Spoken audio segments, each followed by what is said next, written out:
2020 edition of the Newmarket School District deliberative session, and our first order of business, as always, is the Pledge of Allegiance.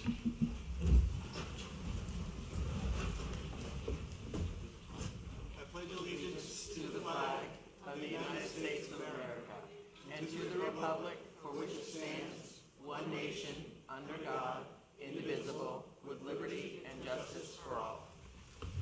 Thank you.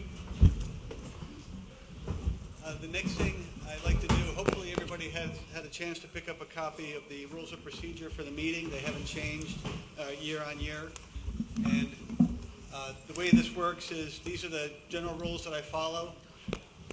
If I make a decision or a ruling based on the rules and somebody objects to it, you have the opportunity to object, and the meeting has an opportunity to overrule my decision. It's ultimately your meeting, and I'm just here to kind of keep things on track. So what I'd like to do is get a motion for the meeting to adopt the rules of procedure for purposes of the meeting. Anybody? Thank you, Mr. Zink. Do I have a second? Can you identify yourself, please? Thank you. All those in favor, please signify by saying aye. Aye. All those opposed? Thank you very much. Okay.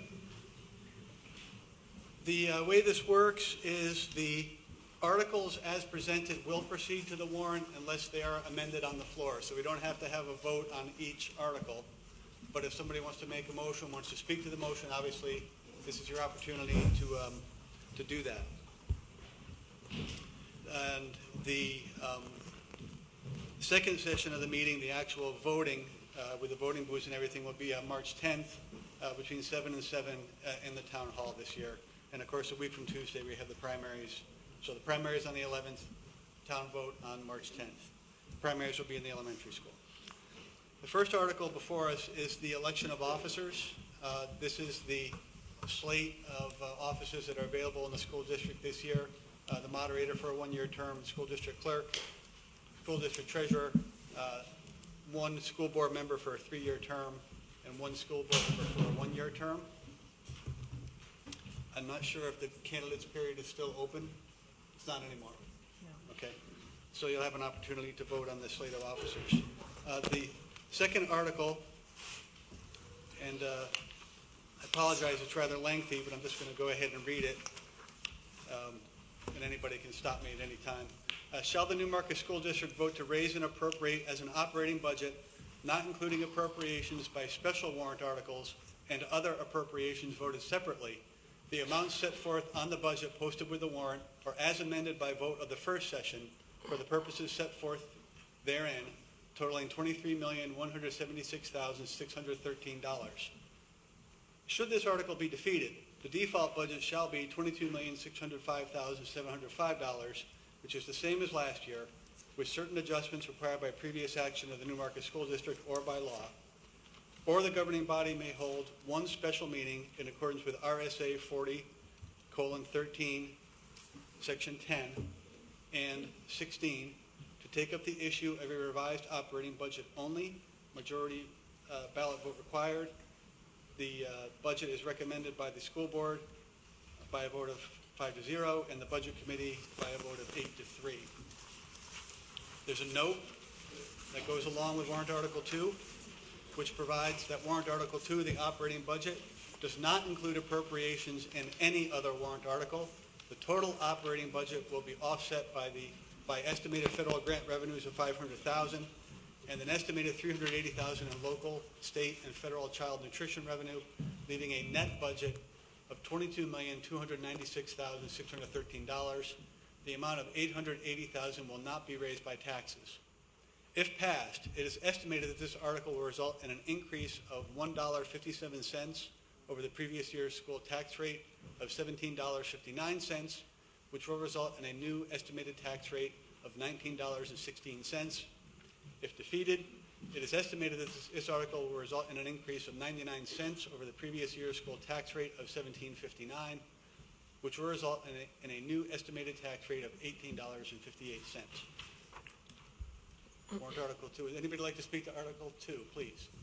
Step to the microphone and please state your name and your address.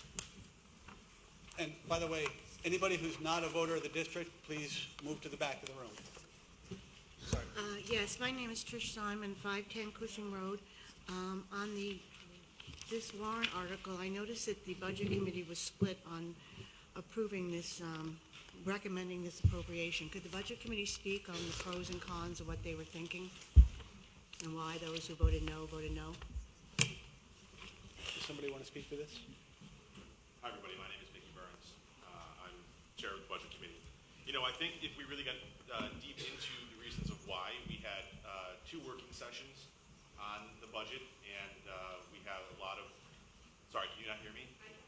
Is it on? How's that? Can you guys hear me now? Just stand right up. Hi. Just so let me repeat. Welcome, folks. My name is Mickey Burns. I'm the chair of the Budget Committee. I think if people are really looking for in-depth answers on where our committee members were when it came to decisions around the budget, we had 2 working sessions. Those videos are available on Channel 13. And I think that'll give anybody who's really wondering where people were standing, you can hear some of the questions and some of the answers that come about. You know, simply, I don't feel like I am the right person to speak for folks that did not support the budget or did support the budget. You know, I think each one of us are individuals. We have the ability to review the information provided to us, and we have the ability to consider that in terms of the mandates of the Budget Committee, and also, you know, what we feel as sort of people and members of the Newmarket town. So I invite anybody. I, just for record, voted for this school budget. I'm one of the approved votes. I have no problem if somebody who voted against wanted to come up and make comment to speak to their feels. I feel like it's a fair budget. It's a good way forward. And I believe that the school board has put a lot of effort into making sure that they have a reasonable and sound, efficient budget that will provide sort of a way forward for their plans for the future. Any other members that want to speak up, or if your microphone's working, you don't have to move.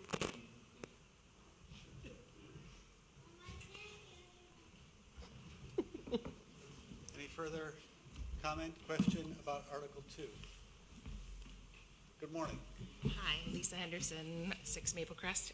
So I see that there were some handouts for this presentation. I'm just asking if we're going to be seeing that or whether Sure. folks should be reviewing this on paper. Happy to do that. Okay. I just thought we'd get a sense of the questions first. But I'm going to ask the superintendent to go through the basic overview of the budget. Good morning. I'm so pleased to see so many people out here in support of education. Warms my heart. So if you didn't get a handout, the presentation will be up here and we'll post them on the website so you can pull them down after the meeting today. I wanted to begin with a quote from Sir Ken Robinson, who is an educational thought leader for about the past 20 years. And in a recent book that he wrote, I found this quote that I thought was very pertinent to both education in general and where we find ourselves here in Newmarket. So Sir Ken Robinson says, "Learning is acquiring new skills and understanding. Education is an organized system of learning, and a school is a community of learners." And why this is important is because in order for learning to be acquired, you have to have an organized system of learning, and you have to have a strong, positive school community of learners.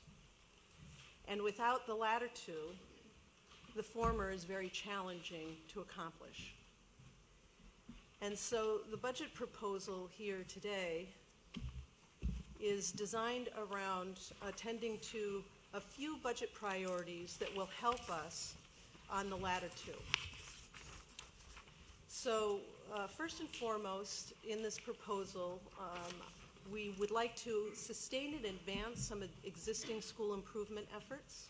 Many of you perhaps know that we introduced a literacy program at the lower elementary school level a couple of years ago. And this year we have a committee that has been formed to look at the upper elementary school level so that we can have a vertical articulation of the literacy curriculum. And so in next year's budget, we have resources, money for resources to support whatever curricular needs our faculty determine is necessary in order to support that. The second priority for this year is to attend to some essential needs that, if not addressed, will have a detrimental effect on student growth and development. And I would say that these have a detrimental effect now, and we're feeling that in many ways. And though we have many, many areas that we need to focus on for improvement, there's a few that we would like to be able to move forward with in the upcoming year. And absent the support of this budget proposal, we won't be able to make those needed improvements. So I will speak a little bit more about the curricular improvements that are in this budget in an upcoming slide. And then the third priority is to ensure that our facilities, these beautiful facilities that you have so generously supported and advocated for and fought for, are maintained, are safe and secure and available to all members of the community. So those are the priorities that went into the development of this budget that's before you. Enrollment is increasing. We're anticipating an increase in enrollment of about 1% next year. This has a different impact depending on the level that the students are in. So at the elementary school, we're anticipating 4 additional students. Of course, this might be 5 or 6. This is just a forecast, but based on prior trends and migration patterns, we're anticipating we'll have about 4 more students in the elementary. At the middle school, we'll have fewer students because the upcoming 8th grade is larger than the incoming 6th grade, which causes the number to go down there. At the high school, we have a big 8th grade class coming up, and so we see a fairly big increase in student population there. In fact, it's the largest high school population we've seen in the last 6 years. So we need some additional resources to support that at the high school. And so overall, I expect this pattern to perhaps continue over the next couple of years as folks become more familiar with some of the exciting things we're doing in our school district and the investment the town has made in the buildings. In terms of staffing, this proposal funds 211.2 FTE of staffing, which 91% of those are building level staff. This represents a 2.3% increase over the FY20 staffing plan, and I'll discuss those increases in a moment. The cost impact of these additional, this additional staff, all in, benefits, taxes, et cetera, is $481,216. So the instructional improvements, if this budget is moved forward, are listed on this slide. So we would be able to increase course offerings at the high school. This proposal includes 2 FTE of staff in order to support the expansion of our program.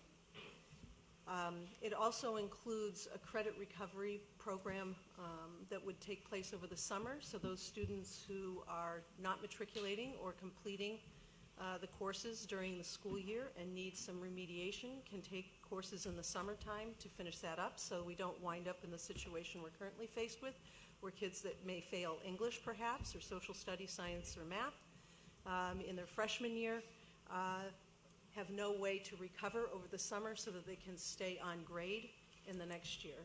So when we look at the graduation situation for this year of our senior class, that is an indication of a downward challenge that hasn't been attended to.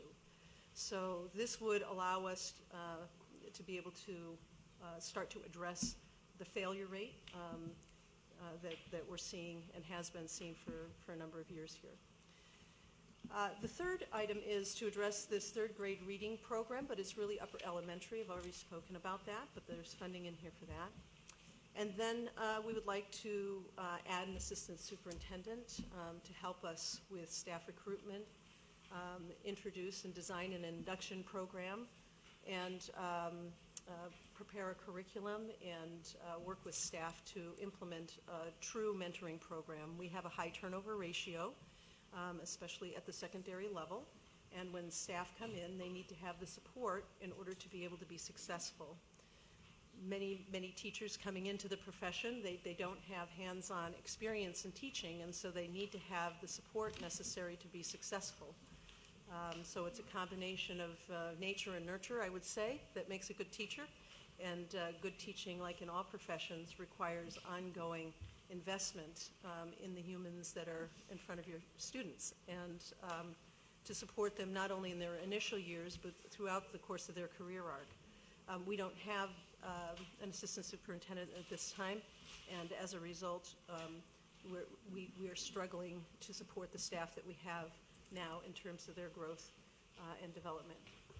And lastly, we'd like to add some programming in the student service area, especially to support the transitions between the buildings and between lower elementary, upper elementary to middle, and middle to high. So the assistant superintendent that is being proposed will provide us with support in the academic service area. There needs to be oversight so that you have vertical alignment of your curriculum. As I said initially, we have an organized system of learning that leads to the outcomes you would like for your students. And if the system is not well articulated and organized, then it has a deleterious effect on student learning. And without this position in place, we're not going to be able to address many of the curricular deficiencies that we have and support the growth and development of our faculty and staff. So that's a very important position for us in order to be able to address our needs. They also provide general administrative support, so there's investigations that take place, whether they're civil rights or harassment, bullying, Title IX. There's a lot of investigations that over the course of a year may need to be performed, and this position would be the one that would oversee those. In addition, there's audits that take place, and they would be the one that oversees audits and district-wide assessment planning. The recruitment, induction, and mentoring I've spoken of. They would also be responsible for grant writing. And in my absence, they would be the person in charge, so that when I'm not here, which I'm here all the time right now, but should something happen and I'm not here, there would be somebody to carry on in my place. And so that's the primary functions of the assistant superintendent. Operationally, we're asking for an increase of 1 3/4 custodial positions. The 3/4 position is currently funded, a quarter of that in this current school year. That position comes online in April when the building project is finished, but it needs to be funded as a full-time position for next year. So that represents the 3/4 position, and then we would like to add some custodial maintenance / security support on the weekends so that both buildings have somebody here on the weekends to support activities for us, as well as to maintain and support users that are here from the community. In addition to that, we have utilities that have increased, and inspections and supplies as a result of the expansion of our buildings and the addition of some pretty sophisticated systems. We're adding a core switch at the elementary school to improve the through flow of information through the backbone of our systems to support technology in the classroom. And then we have a lease payment coming online for energy efficient lighting that we have installed at the elementary school. There have been some cost shifts. Can I just ask a question now? Russ, you want to step up to the microphone, please, so we can all I hear only you? have like 2 more slides. Okay. Yeah, I just wondered, Susan, since, and the school board, since you put down the lease payment for energy efficient lighting as a new cost, I thought the program we had signed up was to make us event neutral on that, if not save money from the operating budget and what our energy costs were. And I didn't know from the budget committee's perspective or yours, whether that was actually an increase to the budget due to the cost increase, or whether there was an offsetting reduction in energy costs, because that was, I thought, what the program was supposed to be. Happy to Russ, answer. what I'm gonna do is let the super, she's got like 2 more slides, and then circle back to your Sure. question, if that's okay? And for the record, that was Russ Simon. Thanks. So we had some cost shifts. You'll see if you're looking at the proposed budget, we've lost some grant funds, and so those services are still required for our students, our special needs students. So we have to increase our operating budget for that. And then there's some function shifts where things had been reported in the past in a variety of different places. This budget serves to better align where our expenses are to those functions. So you can see that in some cases it looks like, the budget went down to 0. In other places it was 0 and it went up. And that's just a reorganizing of how those are reported to better align with the chart of accounts for the state. Cost increases. So the total cost impact of this educational plan is $22,296,613. Represents a $1,537,999 increase, which represents 7.4%. The cost of the improvements is $529,142, or 34% of the increase. And then $1,008,857 is for a level service budget. The impact of this budget proposal would be a $1.57 increase to the tax rate. The other items on here are for the other articles, so I guess I would stop here before. Why don't we stop here, because we're talking about Article 2. So Mr. Simon's question had to do with the lease payment on the energy efficient lighting, and as I understand it, whether there should be an offset in energy savings to take care of that cost. Is that generally the sense of the question? Yeah. So the increase in the utility costs have been mitigated by this. So we have the lease payment that's coming online, and if we didn't do those, then the utility costs would be higher than what's in the utility cost lines. So this represents an increase on one side and less of an increase on the utility side as a result of the work that was done. So the energy savings don't entirely offset the cost of the energy efficient lighting, is that basically correct? Right. Okay. Any other questions, comments with respect to Article 2? Mr. Foster.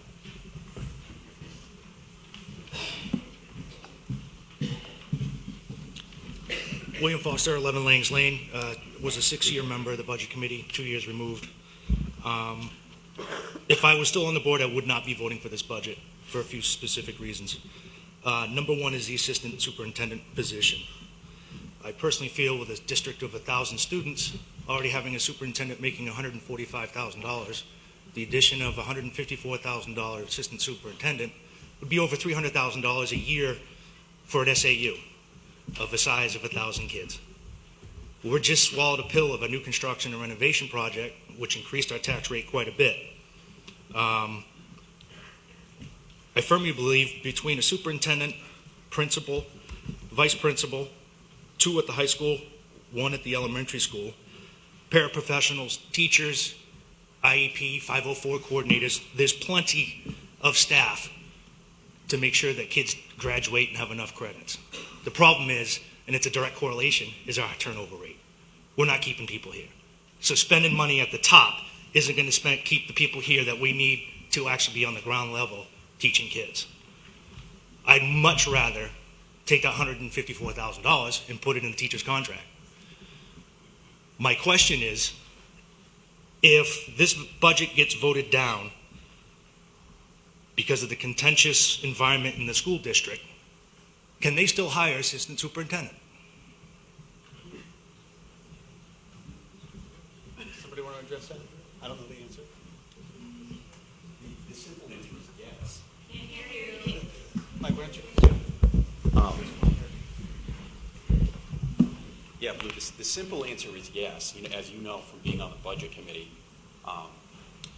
changes can be made in the amount of money in a budget, but line item changes are not permissible.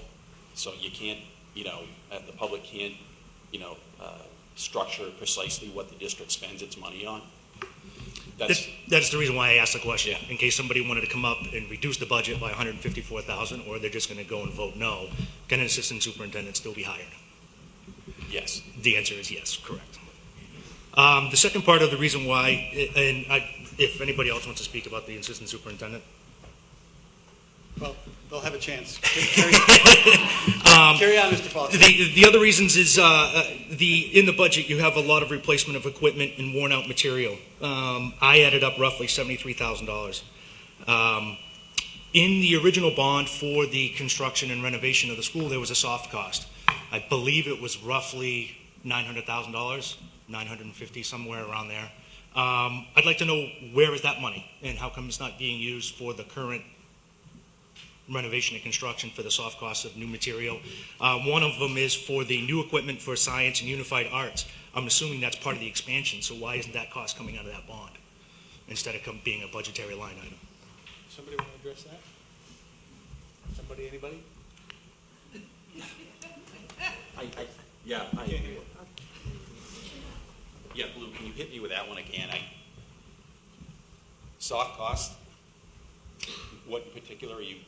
In the bond, the original bond that was presented to the town Right. for the school renovation and new construction, there was a soft cost line item in there for new equipment, Yep. for materials that are going to be lost when they're transferring from one building to another.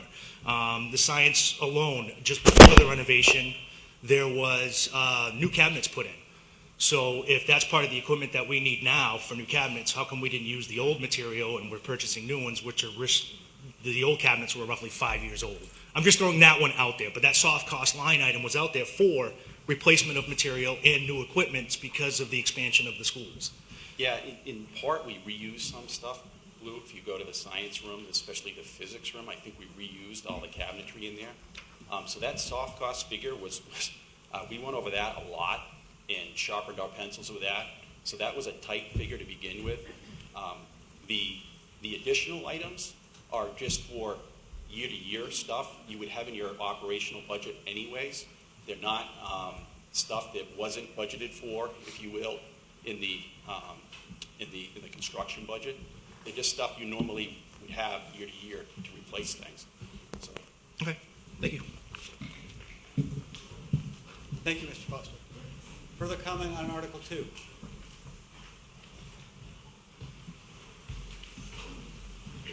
Good morning, sir. I'm Paul Henderson, And what's your address, please, sir? 6 Maple Crest. Thank you. Thank you to the Budget Committee and to the board. I have a unique perspective because I'm a parent of a child here. I'm a teacher here, and I literally live right across the street. I also have a unique perspective because this is my 17th year in this profession, and I'm blessed every day to get up and be able to love my vocation. And I also have a unique perspective because where I come from was a very well solidified system in support for the student body and their success. And when I came here last year, I did not feel that that foundation was solidified. I had a shed in the back of my yard, and when I collapsed it and took it apart, I realized quickly I did not have the same skills to rebuild it, so I needed help. I needed some more money. I needed some neighbors. I needed expertise. And I feel like that's where we are with our school. We need this budget because we are building literally from the ground up. When I came in here, I had no mentor program that helped me change from or come from when I was coming from, to where I am today. I had no supplies, and I felt alone, and that for a veteran teacher is really, really, really uncomfortable. And I can only imagine how a first year or even a newer teacher must have felt. I leaned on my teaching partners, who I'm very grateful for, and I got through that first day. But honestly, if someone who tries to repress my feelings, if you ask my wife, she can verify that. I was literally in tears in my classroom the first day I was here. And it's gotten better, but the bipartisanship, the binary viewpoints towards our school it's developing a fissure, not just amongst our community, but amongst the students. And to me, the shed has been destroyed, and it's time to rebuild using everyone's expertise. And this small increase is something that we owe our students. From the front line, from the high school level I'm lucky enough to teach at, and to the middle school level I'm not lucky enough to teach at, all the students feel the same way. The staff feels the same way. We really need to build from the ground up, and this budget is a good start for that. Thank you, Mr. Henderson. Hang on a second. This gentleman behind you is in there first. Sorry. Sorry, sir. Good morning. Hi, I'm Charles Grubbs. I have a very minor point. Can I just get your address? 17 Cushing. Thank you. And it sounds like the only microphone in this auditorium that's working is this one. We've been sitting back here listening to the presentation for the last 20 minutes and really haven't heard much of anything, and I'm sure that you aren't aware of that. Just wanted to make you aware of it. I appreciate that. Can you hear me? This microphone work? I don't control the volume of it.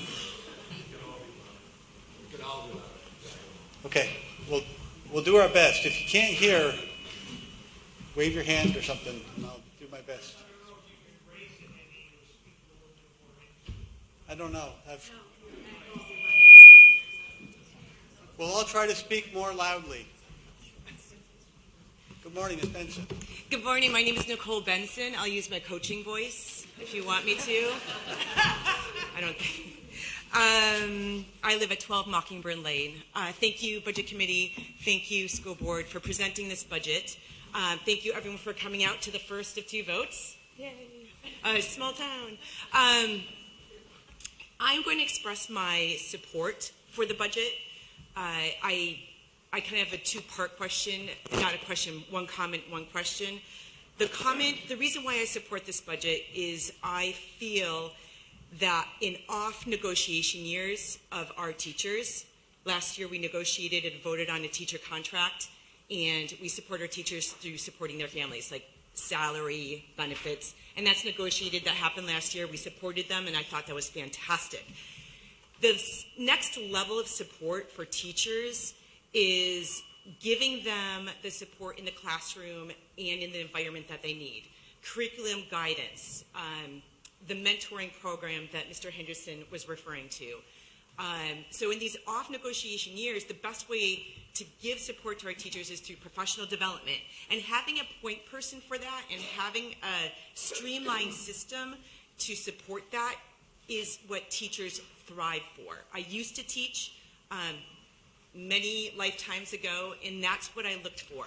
I looked toward that person or that ability to have, like, what is my curriculum? What is my roadmap? Show me the roadmap. Show me the support services along the way. And that's why that's what I think is in this budget, and I support that. And then directly from that, the students are supported and get the benefit from that because the teachers have a clear roadmap of where they're going, and the students feel like they're supported along the way as they go through the system. So that is my reason for supporting this budget. The second part is my question, and I want to follow up on Trish Simon's question from earlier because I don't think it was answered. I'm not saying you have to answer it, but even just a no comment, I prefer not to comment, would be good. I know that the chair of the Budget Committee did comment as to why he supported the budget and did not want to comment for anyone else, which is totally fair. I feel if there's others out there that feel like they want to comment as to why they supported or did not support the budget, I would love to hear those answers. Thank you. Thank you, Ms. Benson.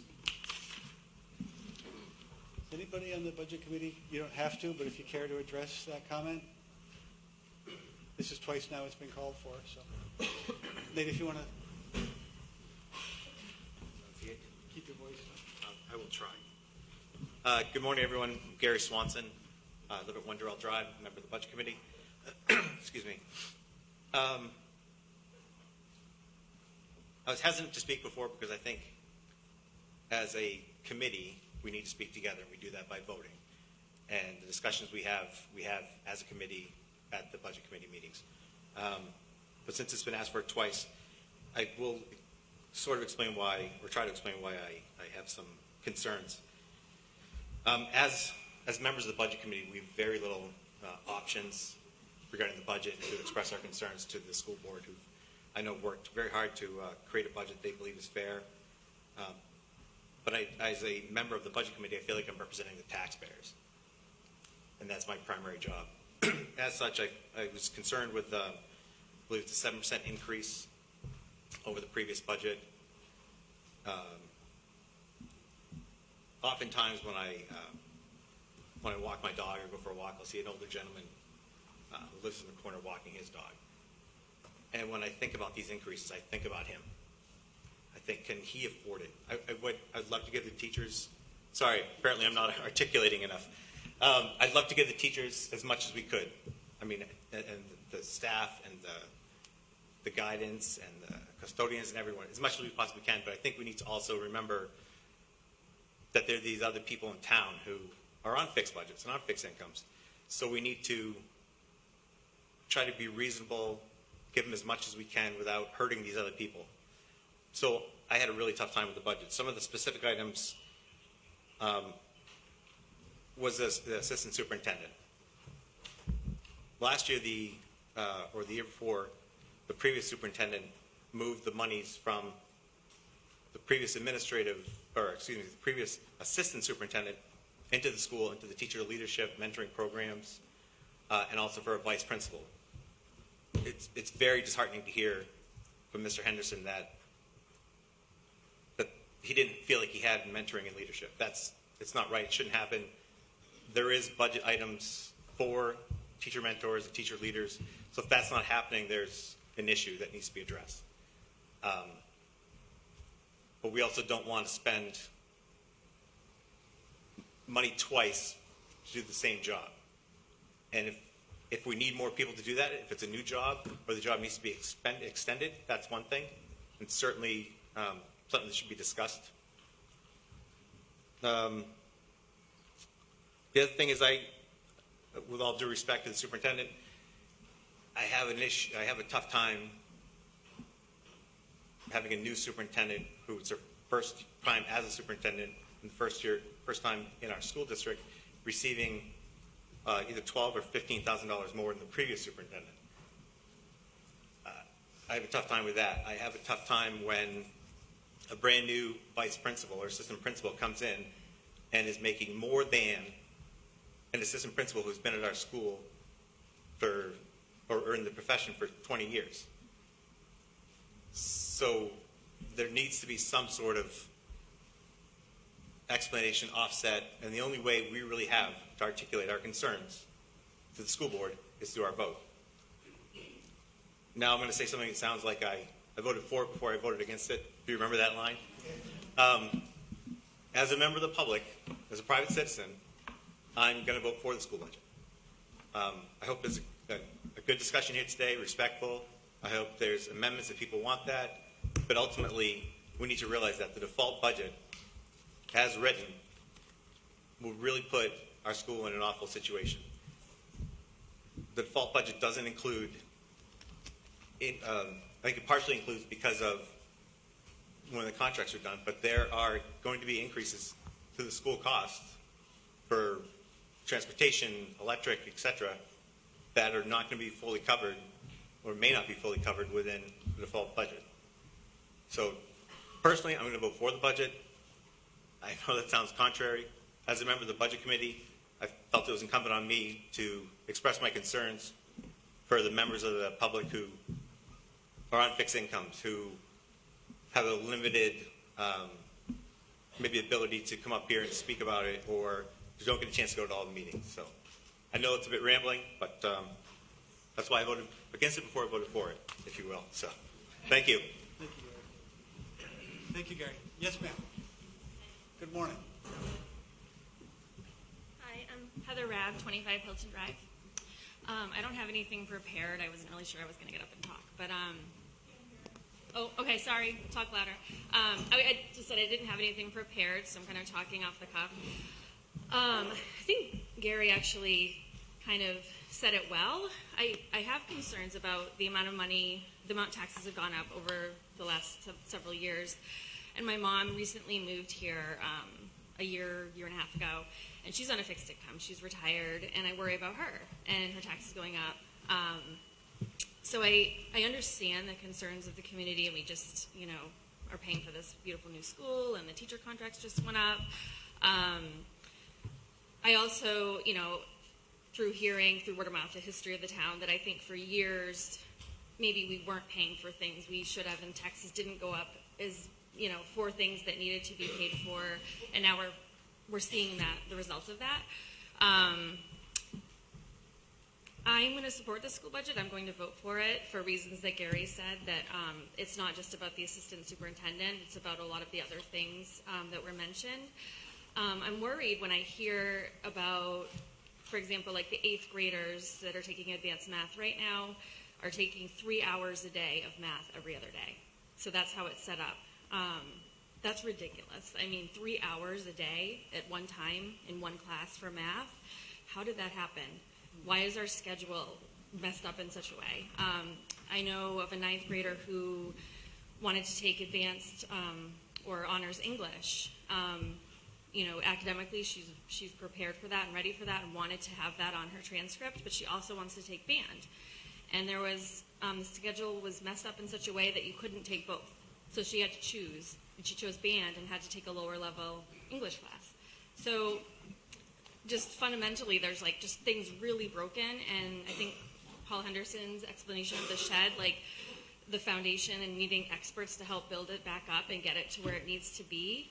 I don't know what the exact answer is. I don't know if what is proposed is exactly what's going to, address all of these issues, but I'm not the person in charge and I'm not the expert, and at some point we have to trust the experts to do the best that they can and make the decisions that we all are not completely educated in making to make the school work more efficiently and for our students. And also the fact that 25% of the seniors aren't going to get a traditional diploma, not the kind of diploma, as I understand, that would be able to get them into college. They're getting a state diploma. Maybe if people don't know about that, somebody could speak to that, because I don't know if I'm explaining that correctly, but that was kind of horrifying to hear.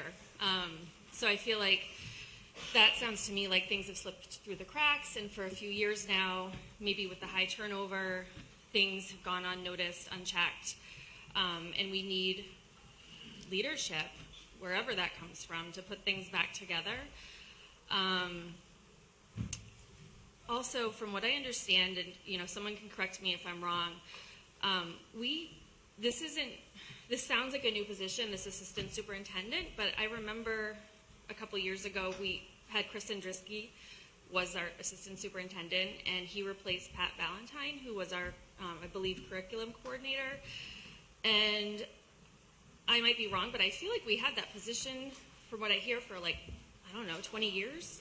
Maybe I'm wrong. Someone could also speak to that. But we did, in this small district, have both a superintendent and a position that was either assistant superintendent or curriculum coordinator. So again, I know this is a small district, but this isn't completely brand new, this idea.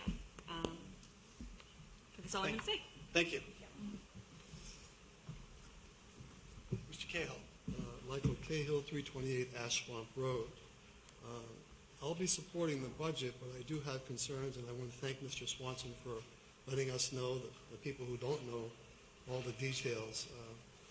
I think it's important that the money that was allocated for mentoring, et cetera, was spent for that. I don't know if it went somewhere else or who was responsible for not watching everything and making sure that the teachers had what they needed. I am concerned about the expenditures and an assistant superintendent, where we have a superintendent. It's kind of well paid. There may be a lot to be done, but we can't tell you if we took that money out of the budget, we can't tell you what to do with it or how not to use it. But perhaps the board could look at the concerns of the community and maybe make that decision yourself. Thank you. Thank you, Mr. Cahill. Mr. Doust. Nate Doust, gym teacher voice, 255 Wadley Falls Road. This is the first time I've ever spoken at a public forum in 22 years as a resident, 9 years as a teacher, having 2 children who have come through the school who are now attending the University of New Hampshire, both doing very well. The main reason I'm speaking here today is that I would just like to say that I think each person here only has an individual perspective. I can only speak for myself, and as a resident, teacher, parent, and coach, all I can do is take personal responsibility for what I do each day. I show up each day trying to do the best I can for the kids in this town. I'm not sure what I'll do on the budget yet. That's a political thing that I'll take up inside the polling booth. But I'd just like to finish with a quote as well. It's something we're using in some of our professional development. It's from the Choose Love program. Between stimulus and response, there is a pause. And in that pause lies great power. And I don't remember the rest of it because I didn't write it down. But within that pause right now, I would just like to apologize to everyone on the school board, budget committee, here in this room, and anyone else watching on TV in the community. Anything that I can do better, I will. Anything that I haven't done better so far, I will work on. I just think I can only speak for myself, not for everyone else in this building. So on that note, thank you for all you've been doing during this difficult time. I will try to continue to support that as best as I can in all those roles as we move forward. The bottom line here, we use it a lot, but I do think it is for the kids. And that's why I finally decided to stand up and speak up today in public. Not for me, it's not what I like to do, but for the kids here, let's just keep them in mind too. Thank you. Thank you, Mr. Dowds. Good morning, sir. Good morning. Santra Yim, 12 Bill Farm Lane. So I have a loud voice anyway to begin with. So thanks to the school board, the budget committee. Just a couple quick questions. Was the increase anticipated from the previous year, and he was steering the ship if it wasn't anticipated? And then what's the anticipated projection next school year and so on and so forth? Can somebody speak to that, please? Thank you. Somebody want to address, I understand the question to be, is there anything unusual about the increases this year, I think, is what I heard, and what are the anticipated increases, if any, next year that we can see coming down the road? Well, I would say a few things that are unusual, of course, are that you're now going to be fully supporting.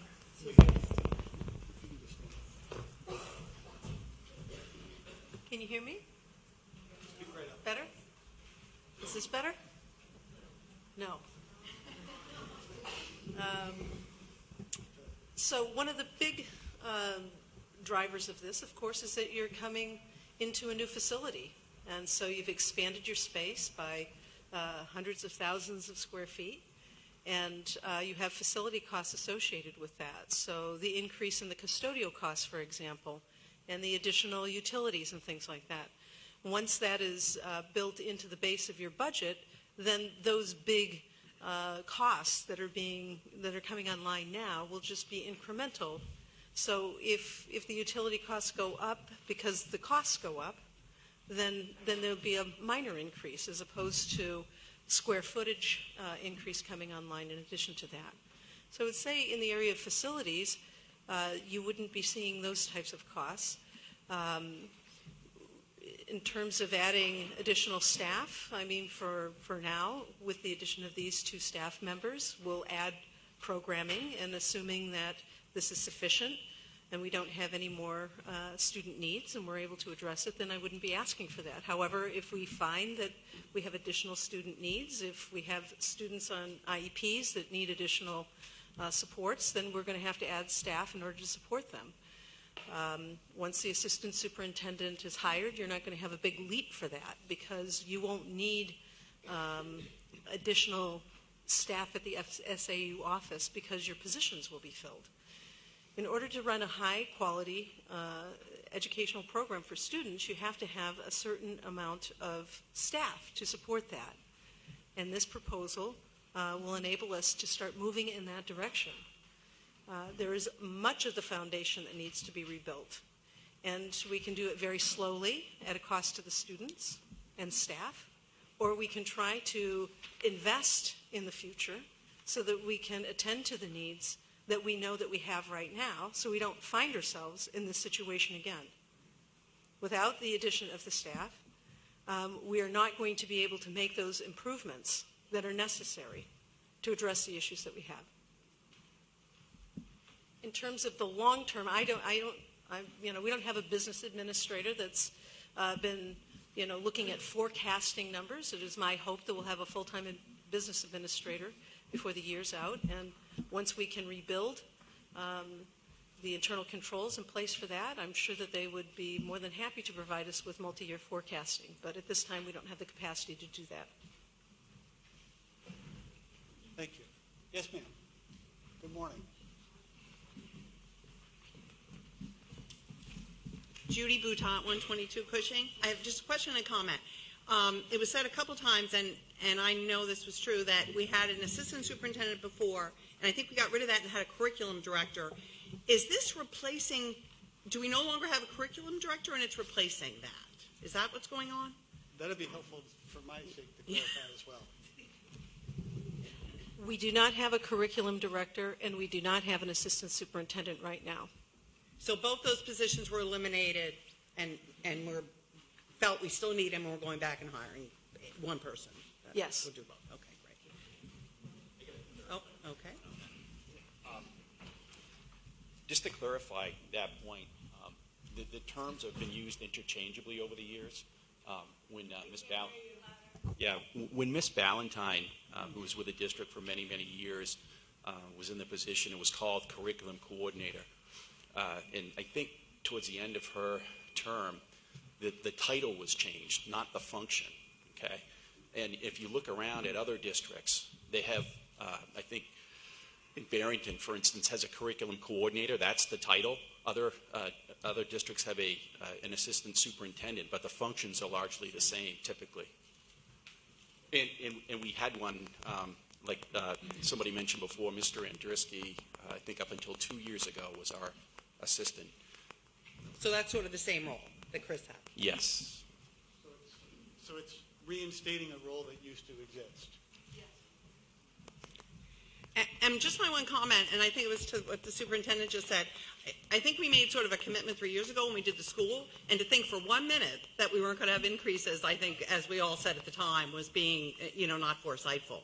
And I think we can all read between the lines, and appropriately so probably, that this is going to continue for time being, because there's visioning, and we're going to be doing more things. And either we decide we commit, or we go back to where we were, or you leave Newmarket. I think you only have 3 options, and I think we made that decision 3 years ago when everyone voted for the school. Thank you. So I see Ms. Simon up again, and I see 2 folks who have not spoken yet. So if I can have the folks who have not yet spoken, I'd like the other people who have not spoken to have a chance before we get to repeats. Jumped at the front of the line. Yes, sir. My name is Chris Carr, 9 Riverbend. I'm concerned about the increase, 7.4% increase. As was mentioned, those of us receiving Social Security receive 1.6%. So jumping forward just a little bit, reading ahead, Article 3 also increases the taxes. Article 5, 6, 7, and 8 come out of a fund balance from interest earned on temporary investments. My concern and my question and my comment is the surplus that we have based upon this interest belongs to the taxpayers. It doesn't belong to the school board to say, all right, I want 4 more articles to spend $700,000. If we took those $700,000 that we have as interest and applied it against the cost increase, our increase now would drop to about $700,000. And I think a 3.5% increase is a lot better sell than a 7.4%. The articles here, every article 5, 6, 7, and 8 is based upon a surplus. Government should not operate on a surplus. It should go back to the people. It's our money. It should reduce the tax increase here. Thank you. Sure. Thank you. Yes, ma'am.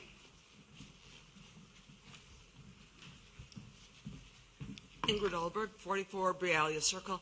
I just would like some clarification. A couple of years ago, when the assistant principal or the assistant superintendent position was eliminated, my understanding was that those responsibilities were then shifted, those mentorship and curriculum development responsibilities were shifted to, and the funding into positions for assistant principals at both schools and additional leadership team funding so that curriculum development and that mentorship could be done at that level, and those funds that were initially funding the curriculum coordinator and then with the change of name, the assistant superintendent, were shifted into those positions so that those functions were still being attended to, but under different titles. Could somebody clarify what has happened to the funding for those and those positions? Thank you.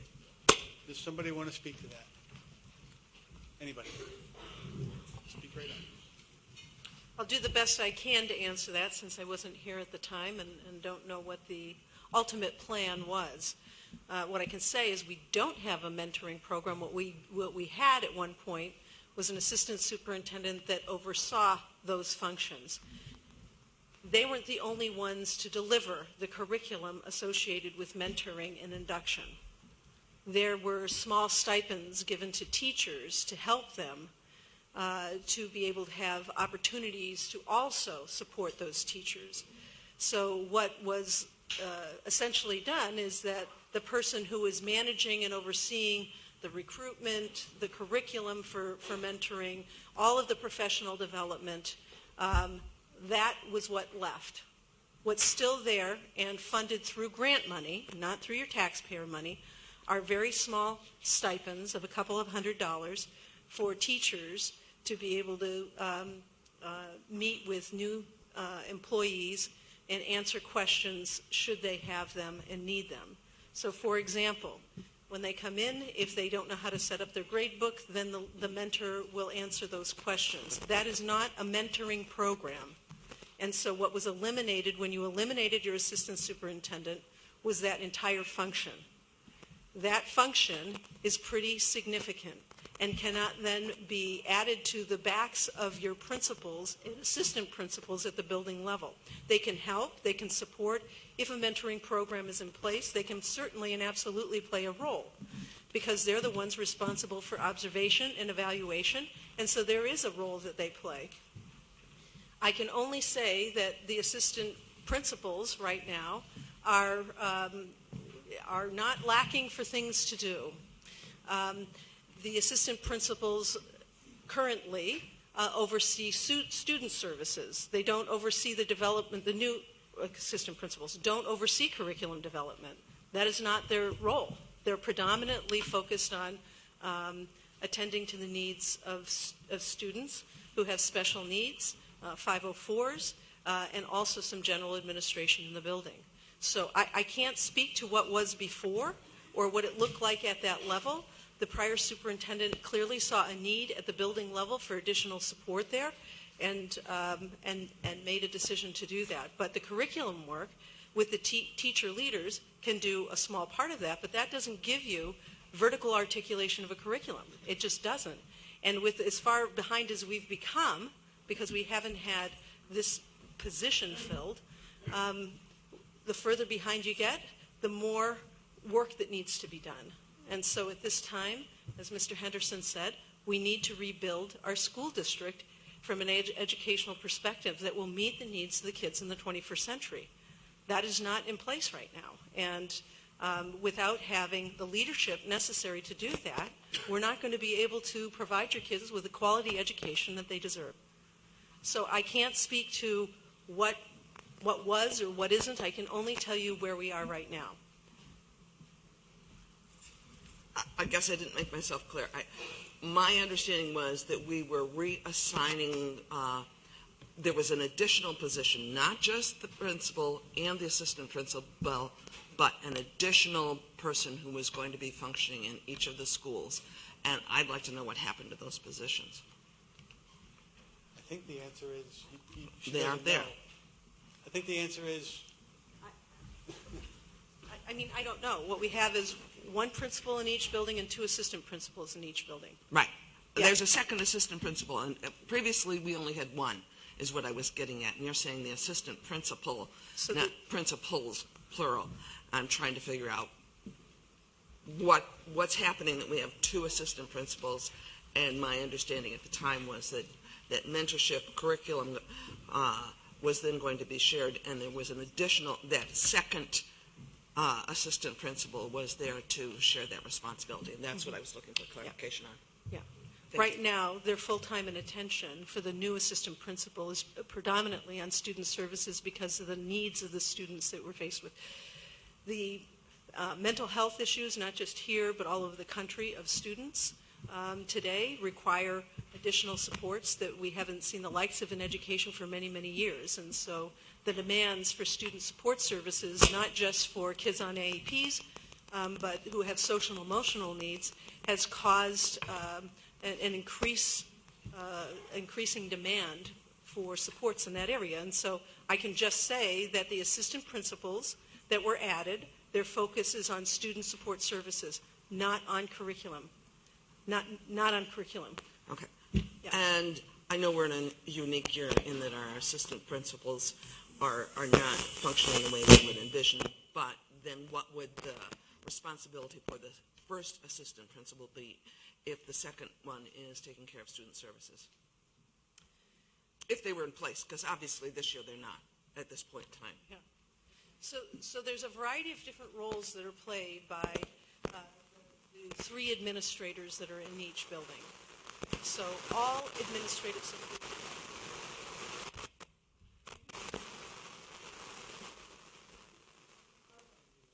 Okay. So there's a lot that goes on at both buildings every single day. The day-to-day operational things, including trying to provide the resources necessary for staff, but student needs. So when students are having a health crisis or something, then teachers call for support from principals. And it doesn't matter who is in need, the administrator needs to go. So, I go to the buildings all the time, and there isn't anyone sitting there lying idle. The supports necessary in the classroom are pretty intense. We have teachers here that will attest to that. And so, to the extent that you can, with only 3 administrators in each building, to support those day-to-day needs of students and staff, it requires 3 full-time people.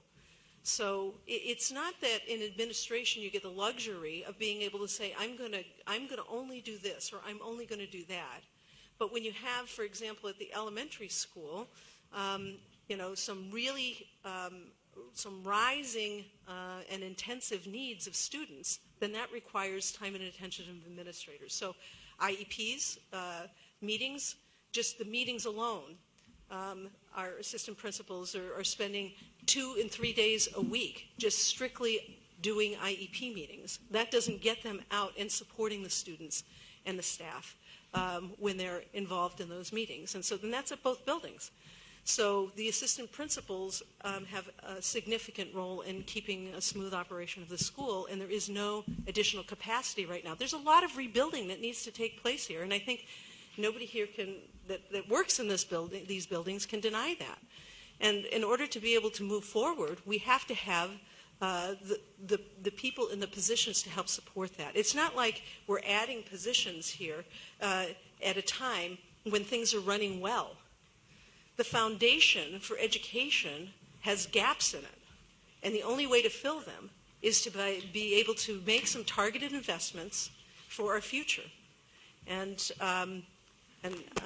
that's about the extent to which I can describe their work. Certainly they're here. If you'd like to hear more directly from them what a day-to-day experience is for them, I'm sure they would be more than happy to come up and share with you what it is their day looks like. I guess I'm asking where curriculum development and mentorship is written into job descriptions so that we understand who all is sharing it, and maybe superintendent, principal, assistant principal, how is that responsibility for mentorship and curriculum oversight written into job descriptions so we know how they share it? Because obviously everybody's keeping busy. There is no doubt about that. But if it's not written into a job description, it may not be attended to. Thank you. Thank you.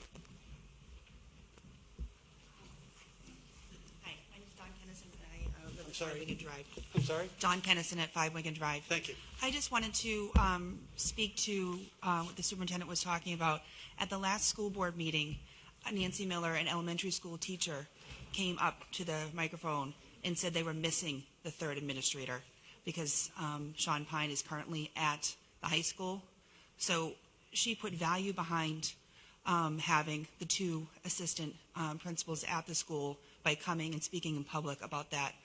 From personal experience also, I used to be PTA president for 2 years, and I would be in the office making copies for hours, and a child would come in pretty much every 15 minutes with a behavior issue, and it had to be addressed.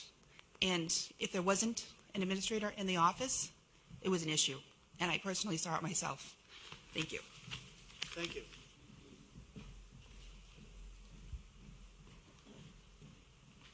Good morning. Morning. Amy Tilton, 94 Chandra Drive. So I have a few questions. In response to the job description for the assistant, you mentioned the mentoring program. That's like my biggest concern going forward, is because I have seen, and my kids have both been in school in Newmarket since kindergarten, and in the elementary school, we had a great experience with the teachers and the staff, administration. Everything was great. And as my kids moved up, I noticed things were falling apart. And that's my biggest concern. Like, my daughter is in 9th grade, and through middle school, there is one teacher that she can clearly say was her favorite, that taught her stuff in a dynamic way that made her want to learn. And this gentleman is sitting right there, Mr. Henderson. If we could duplicate this man, I would do it in a heartbeat, because this man needs to we need in our district right now. So the mentoring program, we need to go and run with that. And I would like to know what your plan is for that going forward, because the assistant seems like that's a big job description. The mentoring program needs more help, just not her alone. The school board, parents' involvement. I would like to know specifically, are there programs that you have adapted to go to, copy? And I just want to know more about that. Secondly, I was surprised at having two assistant principals at the high school. Roughly, I guess I would like to see if there's any data that supports that we need to. I understand I've been a nurse my whole life, emergency room. I know there's a lot of mental health issues in this country right now that we face every day, and a lot have to do with children, middle school, any age really. But I would like to see some data. Is there any data to support that we really need the two at the high school level, in middle school? So that's my second question. And then, third, as far as grant writing is concerned, you wrote that into the assistant's job description. Was there recently a grant writer that was hired by you for the town, for the school district? I'm asking for another resident in town that couldn't be here today. She wanted to know, she thought that a grant writer was hired. Could you address that? There's three questions. Question number one is The mentor program. the mentor program. The two assistant and what's the plan principals. for that? Is there, we're working out the kinks of the new building. Number two is there data, and I'm not sure what you're looking for. Well, just, she's saying, like, Dawn Kennison just came up and said that every 15 minutes a child is coming into the office at the elementary school. And somebody has to respond. And someone has to respond. And I understand that, and I've seen it, because I was on the PTA. I spent a lot of time in that school. I just want to make sure I understand So I'm just saying. seeing Your question in terms of data and what kind of Well, data just you're looking for. what supports that we need two of them for the amount of children we have at both the middle and high school level? Like, And the third question was? and the third question has to do with grant writing. Grant writing. Yes. Okay. Now, that's part of the assistant's job description. Yes. But I was notified that I heard that there was a grant writer hired. Could you address that, and if that's true? Well, the superintendent can address. I also Yes. heard that we don't have a business administrator at the moment, but maybe you can. So right now, in terms of full-time employees, we're down 5 in the SAU, okay? And so we have hired some targeted consulting in order to fill a few gaps. But those aren't positions, they're just people that are retired that are performing some targeted roles so that we don't lose access to grant money. So we do have a gentleman that is working to help us to submit our application a few hours a week. Yeah, it's not significant, but it's not going after grants. It's just so we don't lose the grants that are in the queue right now. To retain the ones we currently have? Yeah. Okay. Yeah. And as far as grant writing is concerned, I thought I heard that some teachers get involved in that. Is that the case? Do you have, like...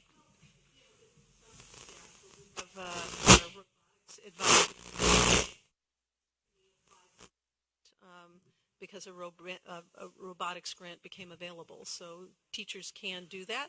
It's not administered independently, but if there's a grant that's out there, I might share it out with a particular teacher or group of teachers and say, is this something you're interested in?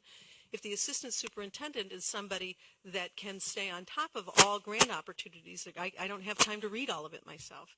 If there's somebody that knows what it is that our needs are, not just to take in grant money for the sake of spending money, but in fact, if we have a vision and there's resources available besides taxpayer money that can help support these initiatives that we have moving forward, then there's somebody that's keeping an eye on those things that can do that. Right now, me alone, I don't have enough time to be able to. I'd love to be able to have the time to just sit there and do that, but I don't. And so to have an assistant superintendent who understands what the vision is, who can keep an eye out for opportunities, to tap into these types of programs, is something that typically an assistant superintendent does. That doesn't mean that they're doing the business function of the grant, right? That happens in the business office. Okay. And so there's kind of two parts, one that keeps an eye and writes the programmatic requirements. And so what happened when you lost your assistant superintendent, who did this previously, is that some of those things got parsed out to people that have had no grant writing experience whatsoever. And so you have a situation where at the building level, you've taken off, right now, 2 significant leadership positions out of your SAU, and the same amount of work needs to be done. Mm-hmm. But it wasn't like at the building level, they weren't already at capacity. They were beyond capacity, so the prior superintendent wanted to bring to bear more resources to help them so that they'd be able to attend to the daily needs of the students. The daily needs of the students require 3 FTE in both buildings right now. The other work, the curriculum work, the advancement work, the future-looking work isn't being done because there is no capacity right now to do that. So what was the third question? You had a third question? Well, I thought the grant writing. Yeah, was the third you one. answered it. So Did I I have one more answer them? question for you. Okay. So could you clarify what the assistant district coordinator position that was hired when you came here, that works 3 days a week? I guess I'm confused about that. Is that person staying once we hire the super? No. Are they the same? No. One and the same? Like I said, we're down so many FTE that the board allowed me to be able to hire some part-time support. Okay, so it's just support in the interim? Doing projects. Okay. Yeah. But that person will not stay? No. Afterwards? No. So she is hired for? Till June 30th. Okay. All right. One more question. As far as back to grants, quickly, how much do you think our grants are in this town? Like, how much grant money do we receive? Just off the top of your head. Just curious. I'm going to say that when the business administrator consultant put this budget proposal together, I think they had put in $300,000 that has to be approved by you.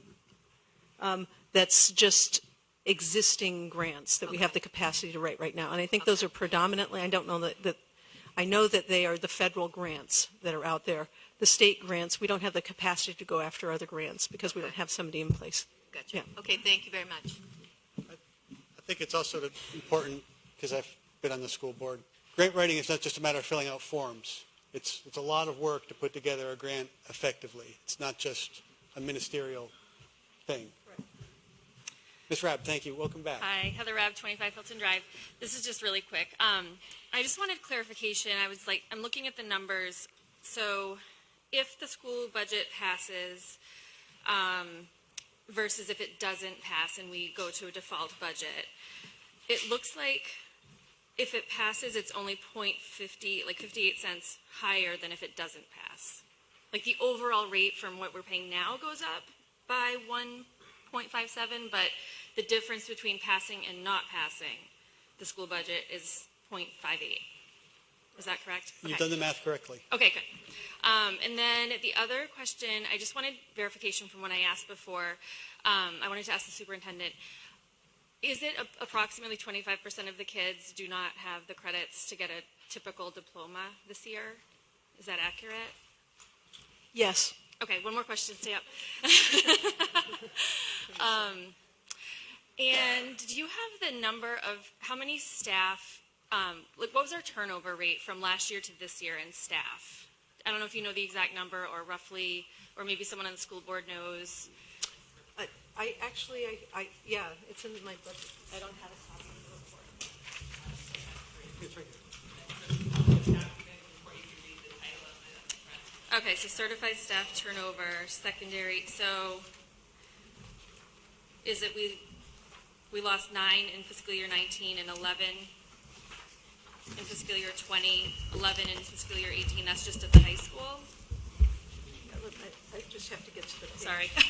If that's what it says, that's what it says. Yeah. Okay, Yeah. and, okay, so we lost, so 20 total in the fiscal year 20 staff? Yes. And that's 17% turnover? And we've lost, since then, we've lost more. And we've lost more. Yeah. And so like fiscal year 20, it was 20 staff, 19, it was 16 staff, 18, it was 14 staff total in the district. So it's increasing, and it's a lot for such a small district. And I just wanted to point that out for anyone who maybe hasn't been paying attention or realized like that there's, something is going on and something needs to be done to improve it. And supporting the school budget, I think, is the first step in that direction. That's all. Thank you, Ms. Rabb. Mr. Foster, you've been it's very kind of you. Good morning, ma'am. Good morning. My name is Alina Lyon, 11 Gonnet Drive. So I wanted to start with 2 quick points, and some of my questions were already answered. But first of all, I want to thank the school board and the town council, you guys, the budget committee, excuse me. The public service that you do is absolutely incredible, and I really appreciate that. And this morning, the patience that you have given through that a couple of months is really important to acknowledge too. The other thing I want to say, and everyone is talking about what a very, very difficult time this is, and we understand that, but I think it's really important to also acknowledge, and nobody has done this at this point, what a celebratory time this is as we sit in this really beautiful, brand new space, brand new remodeled space, and I invite my colleagues and my fellow townspersons to enjoy this particular space and maybe even get an opportunity to tour this building. I will tell you that my heart swells when I'm in the new gym in the elementary school and when I'm walking through the hallways, and I was in the 8th grade wing the other day, and to see all of that facility is amazing. So as Mr. Henderson said later, we're building, and we're almost towards the end of building this shed, but it needs to have substance inside of it, right? And I think I want to speak directly to the assistant superintendent position and that particular substance, and a lot has been said about curriculum development, and I want to just unpack that as an educator myself, what that exactly means. Curricular development or coordination sounds on its face value as something kind of technical. What it means is that all the teachers in the 1st grade are on the same page about the math curriculum, and that they're working with the teachers in the 2nd grade and the 3rd grade and the 4th grade, and that there's consistency between classrooms and between particular grades. Without curriculum coordination, that means that your student, when they get to algebra, may not have the skill sets they need to tackle that particular course. And that's not only an academic situation, but it's a social situation and maybe even an emotional situation for your student. So you want to make sure that they all show up pretty much on the same page. It's a key position. The other thing I want to say is about mentoring, and again, Mr. Henderson's words here are incredibly important. If we're worried about turnover, we need to have people in place to help people succeed. And, having faculty succeed, teachers' success isn't just about their paycheck.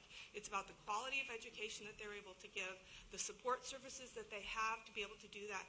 I work in higher education. I have been privileged to be mentored myself. I would give about 98% of my success to mentoring, and I have the privilege of doing that now. We can elevate not only our teachers, but our students and the district through that. And the final piece is this is a cost-saving particular position, and I know that sounds like a strange thing to say. It looks like it's got a high price tag, but with the grantsmanship, those positions and the ability to not only apply for grants, and as someone who's applied for federal grants myself, it's an enormous amount of work, incredibly detailed. Just putting together the budget for these grants sometimes takes hours and hours and hours. So you need someone who does grantmanship well, and if you can do it well and you can secure and capture those grants, the position pays for itself. So I have a quick question that kind of builds up on the previous comment, which is, are there grants that we're not going after? Are there grants that we're missing? Yes. Thank you. Always, there's always opportunities. Mr. Foster, you've been very patient, and I appreciate it. William Foster, 11 Lanes Lane. We have a little bit of revisionist history. I just want everybody to know that the assistant superintendent position was not eliminated. He left, went to a bigger district. So my question is, since he has left at the board level, for those of you that were on that board during that time, how much talk was there of an assistant superintendent coming on? And with Dr. Gibbons being in her first year in the hiring process, how much of that talk was happening at that hiring process before she was approved as the assistant, as a superintendent? Sorry. I don't know if anybody wants to address this. I will say generally that we seem to be getting far afield from the warrant article, but does somebody want to address? I don't know the answer. Well, during the hiring process, Blue, there was a committee of townspeople. I think Mr. Henderson was on it too. Staff, and other administration. I think the principals were on it as well. Mr. Foster, the assistant principal at the time, was on it. That in particular was not raised, and rightly so, because before a superintendent lands, they have to know what's working and what doesn't work, okay? And when Dr. Gibbons came on board, one of the very first things she did was an anonymous survey to all the staff and administrators in the buildings, I should say. And some of the common themes that she saw was what Mr. Henderson spoke to, about the lack of that mentorship, the lack of a cohesive curriculum, the lack of continuity in initiatives. There's been a lot of well-meaning initiatives, academic initiatives in the districts throughout the years, but they're really hurt by the constant turnover of people, of administrators and staff. It's kind of like a vicious circle, and it's demoralizing because when teachers, they have their regular day-to-day job, which is difficult, and I don't know if I could have the energy and patience to do what they do. But then they also spend extra time on these academic initiatives, things, and also things like the late start committee and all those types of things that they're looking at. And when those get, you put all that effort in, and then they get stopped because there's a turnover, there's no follow through. There's an immeasurable cost to that. I mean, I suspect that has something to do with some of the turnover. There can be many causes, retirements and whatever. But I think that's a big factor. Mr. Andriski left, and the superintendent at the time was of the mindset that somebody's phone's ringing. Is my 3 minutes up? Okay. Blue at the time, the superintendent at the time made a choice not to fill that position. So. With that being said, whether you liked Dr. Hayes or not, he didn't have an assistant superintendent. He also went through in a very contentious time period of building a new school or renovating a school. He brought up and mentored, as a superintendent, Chris Andruski, who ended up leaving. We paid $145,000 plus incentives and benefits to Dr. Givens. Why can't she do that job? I think she's already explained that, Blue. There's only 24 She hours came in a on day. board knowing what was going in front of her. Hold on a second. Yeah. Sorry. Lou, okay. Yep. We're talking about warrant article number 2. We're getting into very specific personnel decisions that were made in the historic past. So I'd like you to, if you have a comment relative to what In warrant something that article happened. number 2 is a position that the superintendent's saying that she needs because she can't fulfill the position that she was hired for. I hear you. I think she's. I'd rather have the money go to him. I hear you. He needs it. You said that. We've all heard you. I'm not disputing that you said that you feel that way. We're now talking about decisions that were made 2-3 superintendents ago. I don't know. So I think she's addressed this issue of where we're at, why she thinks this position is necessary. I think it's been explained a couple times now. So what I don't want to have is this back and forth disputation between you and anybody, really anybody and anybody up here, because that's not really the purpose of what we're doing. But I really appreciate your patience. Madison Foster, 11 Lanes Lane. He's my dad. Sorry for him. Don't apologize for him. He feels strongly, and he's entitled to. I just wanted to say, so I was a senior last year, and I just wanted to tell everyone that I had all the support I needed. All right, whenever I had a bad day, I went to the principal. He was there to talk. I went to Mr. Foster. Sometimes I even went to Ms. Denham, who's sitting there in the back. People are saying that we need more support in our school when we had it, but it's gone. I feel sad for anyone in the school who now doesn't have the good education that I had, I guess. I guess my education wasn't good enough. But I went to UNH being brought up by all the teachers in the school. Miss Rosenberg, who's sitting back there, was one of my biggest supporters in high school. I had a 504. I had the toughest time in high school going from 6th grade to 12th grade, behavior problems, anger issues, and they disciplined me. I was disciplined. Trust me, I didn't get away with it.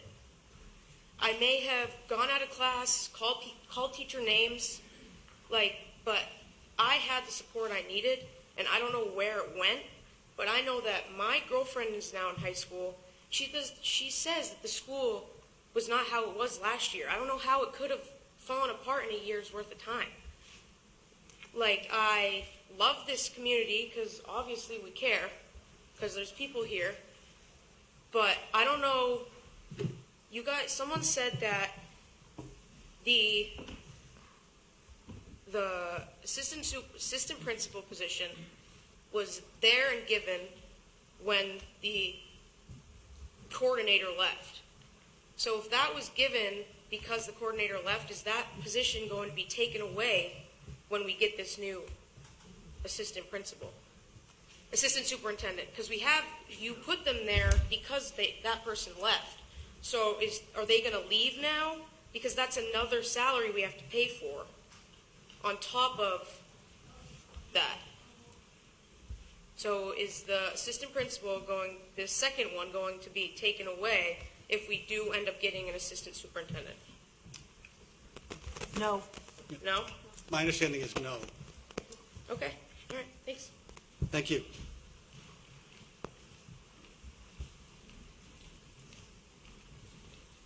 John Bridle, 27 Maple Street.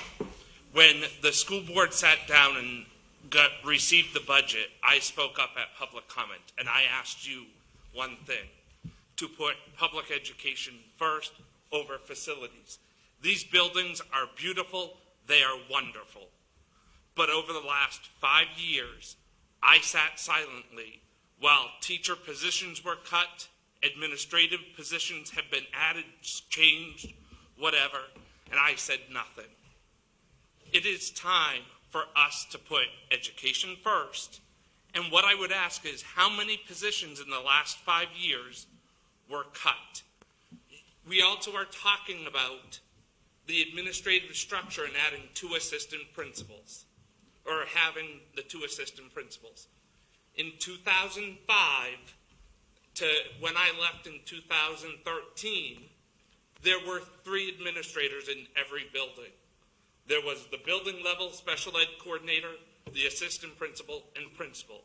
What it sounds like when the assistant superintendent left, we went back to the model that was working prior. So this is why I stand in support of the budget. I think it's going back forward-looking. It's putting education at the center and not just, oh, we got to save taxpayers' money. I understand tight budgets. I get that. And we need to be responsible. I feel this budget is fiscally responsible. Thank you guys for your service. Thank you, Mr. Bridle.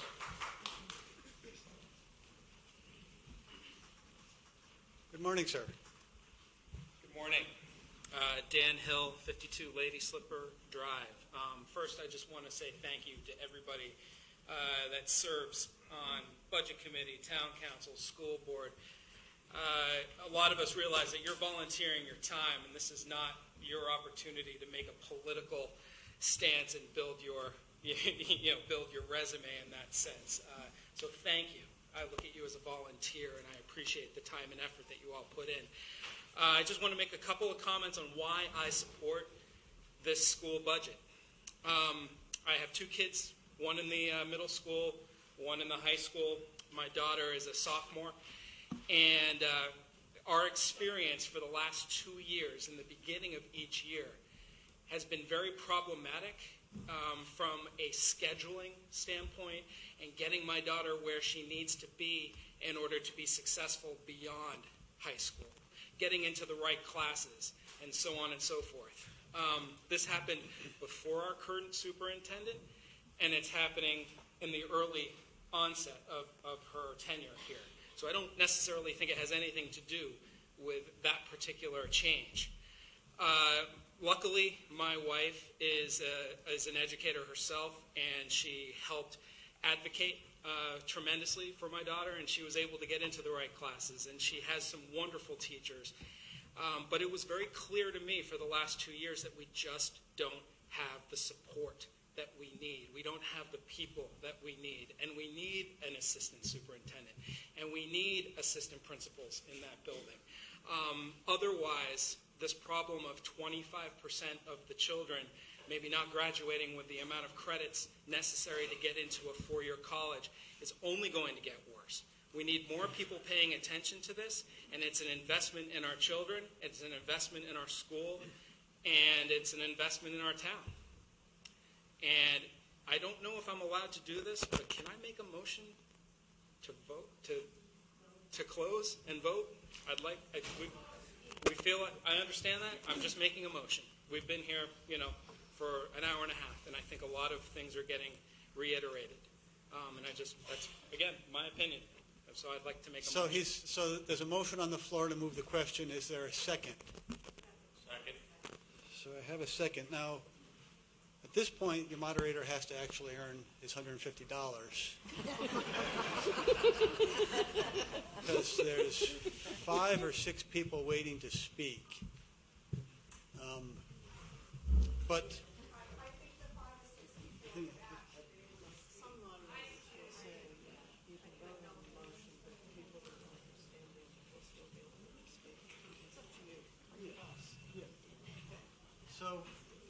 so many of these folks have been waiting patiently for a long time to speak.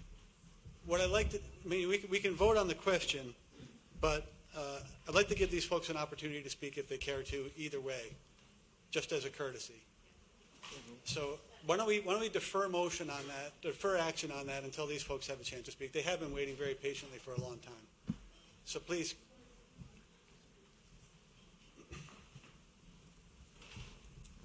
My name's Jessica Hinchcliffe, 5 Neal Mill Road. I just have a point to make. I'm an educator, been teaching for 24 years, and I teach in the Hampton School District where it's a bigger district than Newmarket, 3 separate schools. We do not have an assistant superintendent or a curriculum coordinator, and somehow we have a fabulous mentoring program. We are very consistent. We have excellent test scores, and our kids are receiving an excellent education in Hampton. I'd like to thank all of the teachers and the paraprofessionals that are here. My kids have had a phenomenal education. They're loved, they're cared for, they're looked after. There are no problems that cannot be solved. And as a parent, if my child is having a problem with a schedule or a teacher or an assignment or something, that's my responsibility to step in as the parent and deal with that situation and get the problem solved.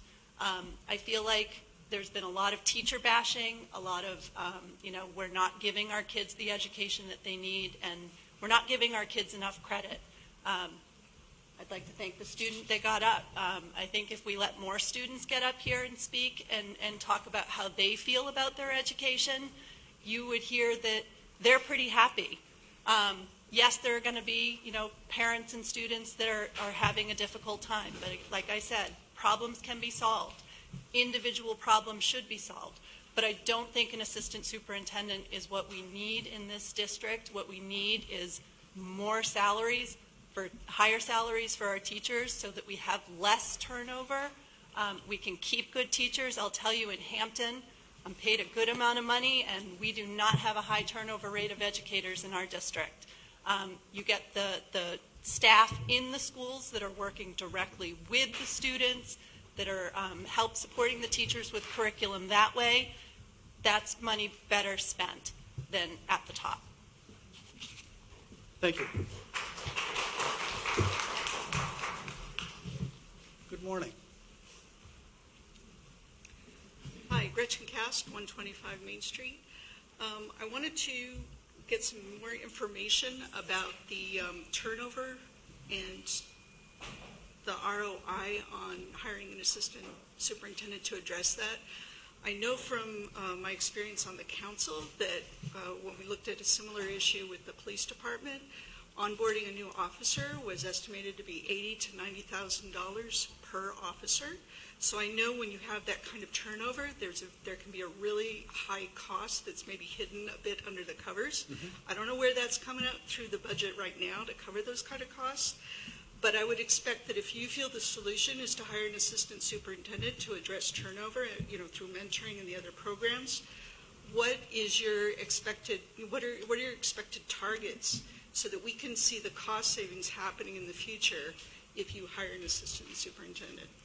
Thank you. Do you want to address that? No. Okay. Ms. Lockhart, good morning.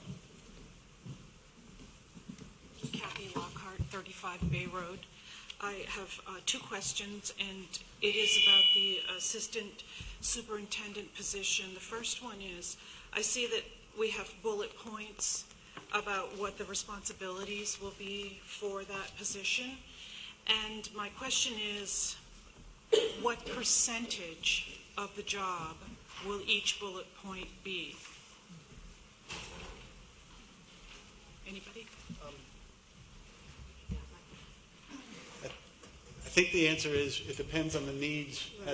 That's a general description, and I think what the superintendent would say if she stood up to speak is they're going to devote as much time as is necessary to accomplish the tasks required for each aspect of the job description. So that brings me to it's just hard to say whether it's going to be. That brings me to my next question is, what's going to prevent us from next year coming and having someone who would be specifically their responsibility curriculum?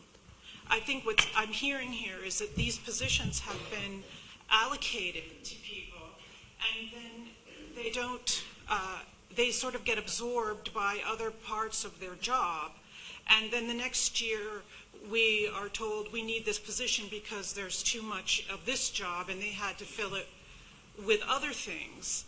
So I think it's a legitimate question to ask if we're arguing that the need is for curriculum development, what's protecting that space so that it can be done by this position and that it's not going to be taken over by the other responsibilities? I can take a swing at that, or you can tell me if I'm wrong.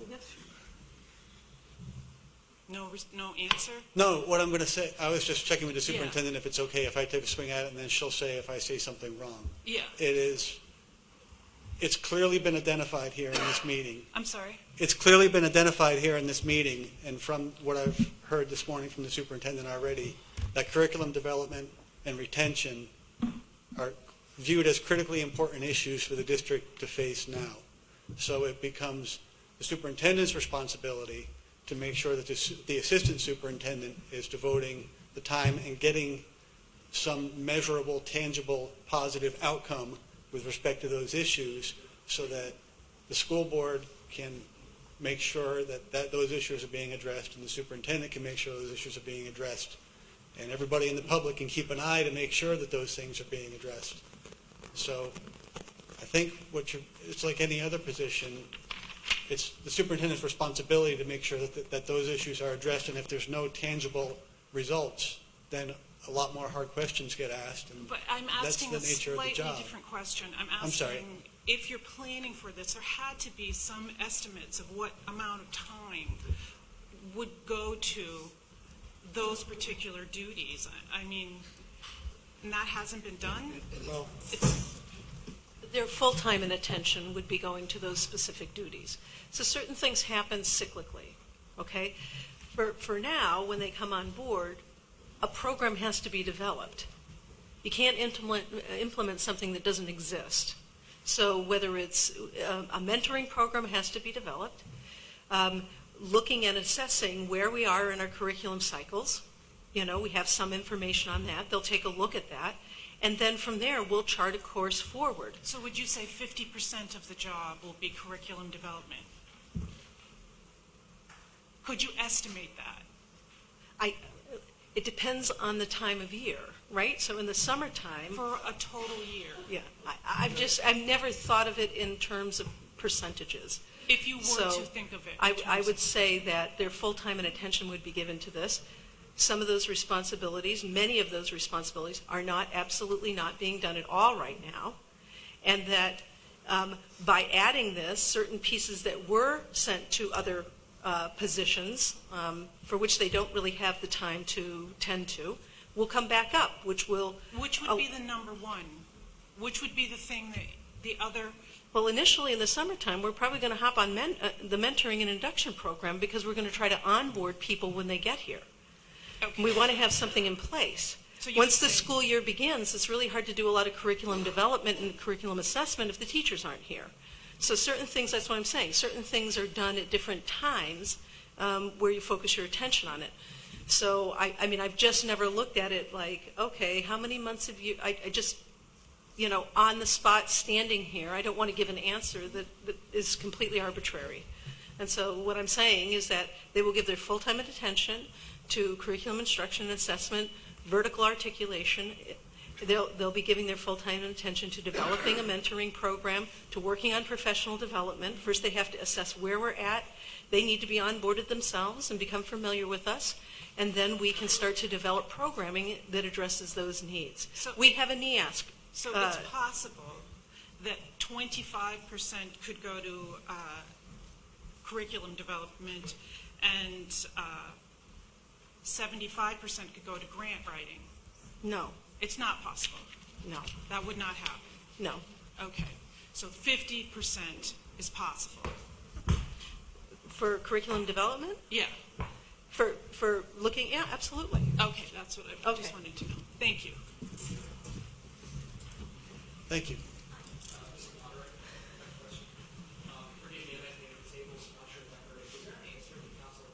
Councilor Cass' question about return on investment that I just maybe No. didn't hear? Thank you. Good morning.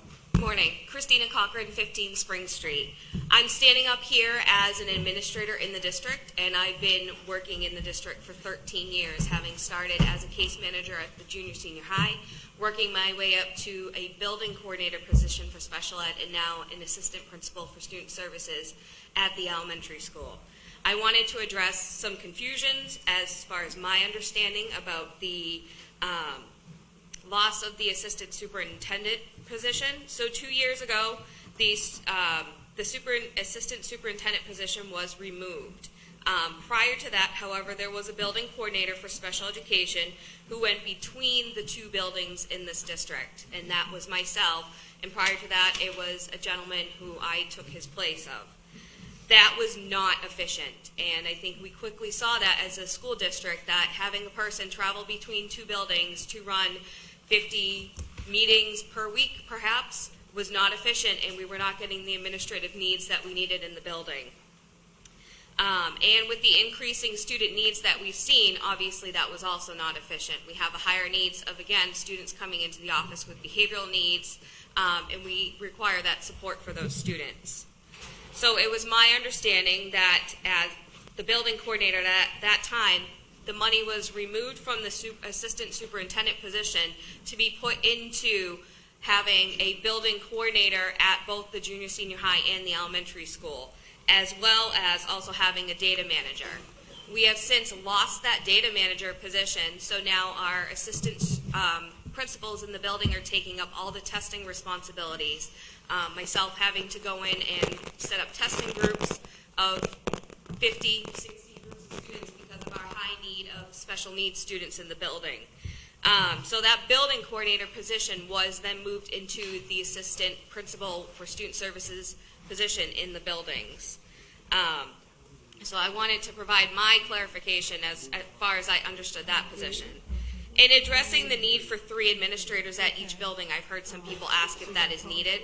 Currently being one of 2 administrators now at the elementary school because Mr. Pine is now at the junior senior high, this is a definite need. And let me just explain some reasoning as to why. So in addition to the daily administrative duties, we have student behaviors and meetings. I can say that on Tuesdays and Thursdays, I'm in meetings possibly about 4 hours of the day. Not my choice, but they need to be done. I'd rather be in the classrooms, but as a result of all the responsibilities that have been placed on the administrators in the building, we are not getting into the classrooms to see the wonderful work that our students are doing. In addition, because of the high turnover rate we have had in the past few districts, in the past few years within the district, that increases the amount of supervision that our teachers require. So administrators are responsible for also supervising the teachers by providing observations. First-year teachers within the district, regardless of how many years they have outside of the district, require 3 observations each a year. Non-tenured staff require 2 observations a year, and your tenured staff require 1. Right now, between myself and Ms. Raffel at the elementary school, I can say we are doing about 80 observations. And that does not include all the support staff that we have to observe and all the observation summaries we have to write up, as well as end-of-the-year summatives. So I would just like to stress that there is a need at both buildings for 3 administrators. We need to be in the classrooms more, but without that 3rd administrator, we can't do that. We're strictly in the office, running meetings, dealing with student behaviors, escorting students to the office, or writing up those reports even on our weekend hours when we should be with our families. So thank you. Thank you. You saved the best for last. Hi, Laura Yim, 12 Doe Farm Lane. I want to vouch for DiStefano and Denham, the 2 assistant principals at the high school. Okay, She's vouching for the assistant principals at the high school. This year, for 3 weeks, my daughters did not have set scheduled classes because our guidance counselor last year, Justin York, had only worked a year and left. So we had a new guidance counselor for the high school, and the schedules were chaotic. They were making up classes as they went. No one really knew where they were going to be. Most of the kids this year, I know there's a lot of kids that are taking online classes. So I guess my question to the school board is there something, I mean, obviously the teachers are the heart of the school. We've built the shell. We have the shell. Now we need to fill it and retain the good teachers that we have. So besides the teachers, guidance is critical, and obviously curriculum director and all of this, all to work in coordination. But we did have Pavlidis as the guidance counselor years ago, and he was the director of guidance, and I know they got rid of that position.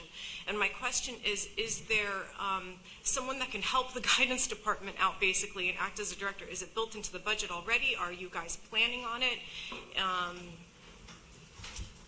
Because I feel it's a critical issue when you can't schedule classes, and obviously 25% of the graduating class this year is not meeting graduation requirements, and that's a serious thing. So I guess how is this going to be addressed for scheduling? Because I'm afraid of next year, to tell you the truth, and trying to get classes, sequential classes that can further the growth of the kids, because really that's the heart of it.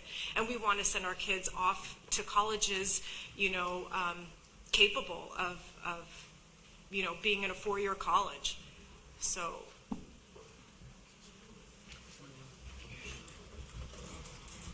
Thank you. So we've made some changes in the current year to help us attend to the issues that were faced at the beginning of this year. So we're not waiting to add staff in order to make changes there. So what we've been doing is shifting and trying to take away responsibilities that were previously given to the guidance counselors so they can become more student-facing. And we did that by two restructurings that took place this year. One was to take responsibility for the student information system over to the IT department, so the backside operations of that. And the other was to remove from the administrative assistant the responsibilities that have historically rested in the principal's administrative assistant role. So we move those positions away so that the administrative assistant in the guidance area can help to facilitate some of the work that the guidance counselors themselves previously were faced with having to do because those positions were cut. So we've restored some of those positions. So currently this year we're building the capacity of the staff in order to be able to meet the current needs of a modern high school. And so I am confident that these actions, along with the support of Ms. DiStefano and her expertise, along with our current guidance counselor and our IT department and the scheduling committee that we have assembled, that we will not find ourselves in this place again. Thank you. Any further comment on warrant Article 2?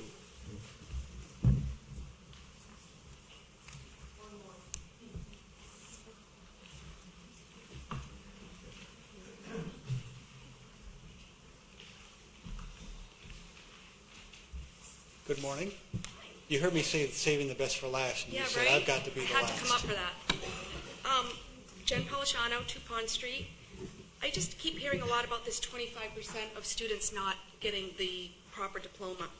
I just wanted to tell everybody that these kids are getting a good education.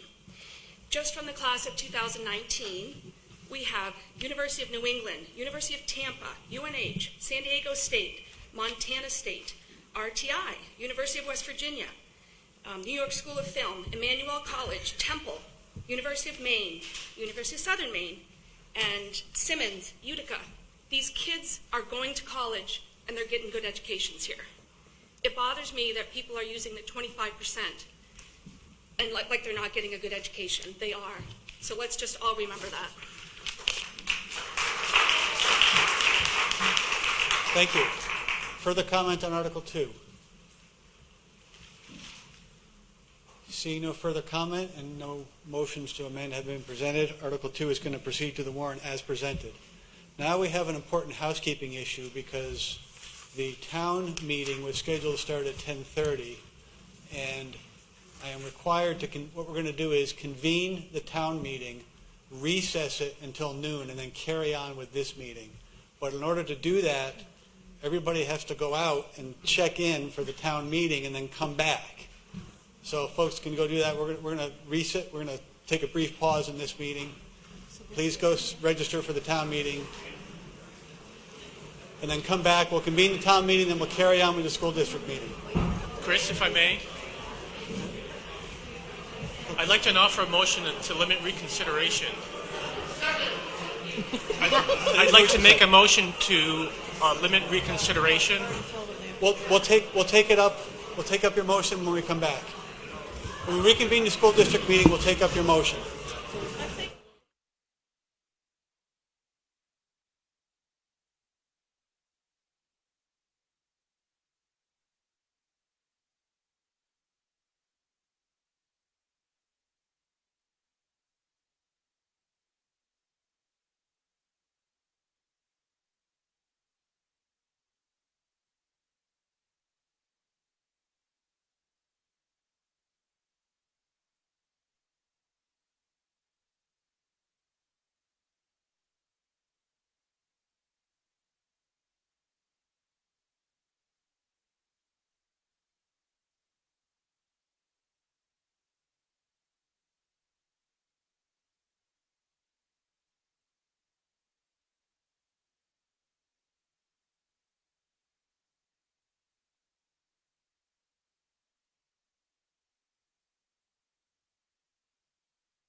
Two. Check. I'll bring that to the attention of the school board. Yeah. It's Mike Kennison is personally responsible for making sure people can get into the building. They didn't know which doors to come in. Oh, really? Okay. What do you do? You should probably proactively get back in, because they'll shoot the shooter. Yeah.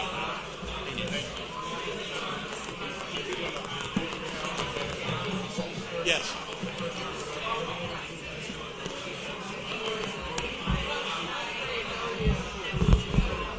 Check, check. 1, 2.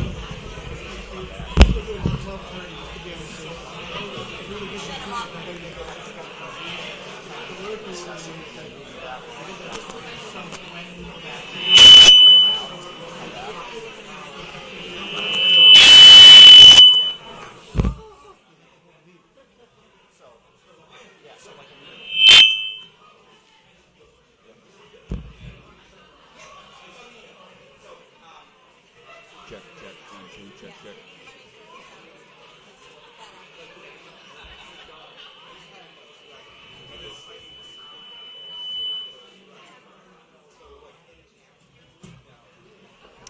Check, check, 1, 2.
Check, check, 1, 2. Check,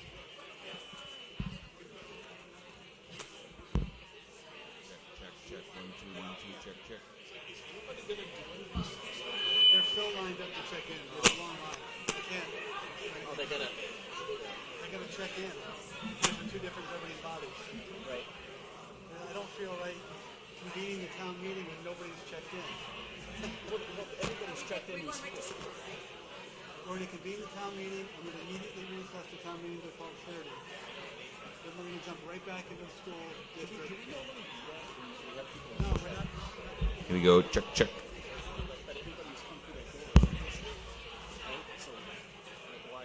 It's two separate checklists. They got to check in for both meetings. I see. I got that. Tell me this is the way we got to do it. Yeah, what if next time we start checking for both?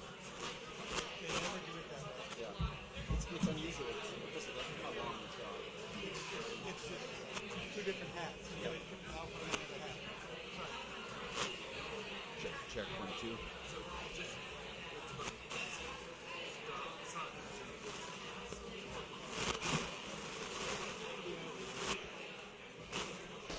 Check, check.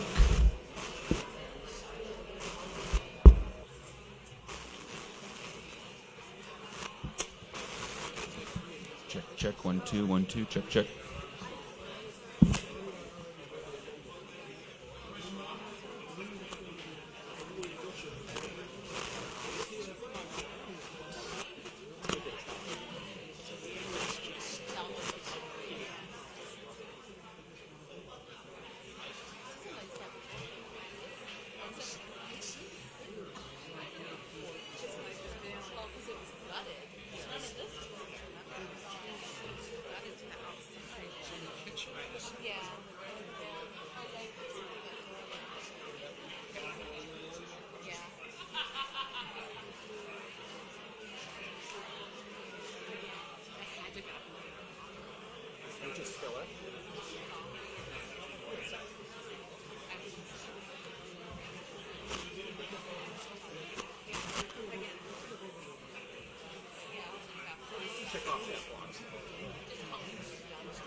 Check, check, 1, 2, 1, 2.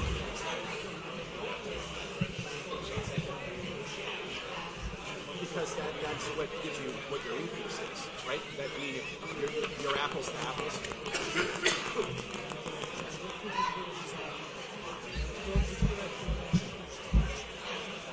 Check again, 1, 2, 1, 2, check, check.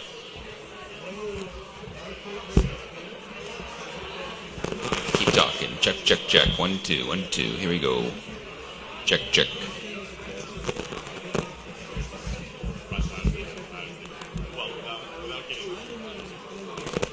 Yeah, no.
Thank you for your patience, everybody.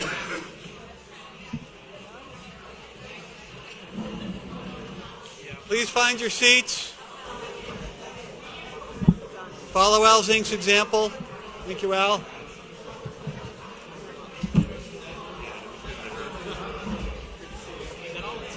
Is this on? Can you hear me? No, you can't hear me. It is cold in this room. Yeah, I'm going to put it on in a second. Immediately before, I know it's not on. I'm speaking as loudly as I can, within reason. There was a motion to limit reconsideration of warrant Article 2. That was moved by Cliff Chase. Did somebody second it? Nate Swanson seconds it.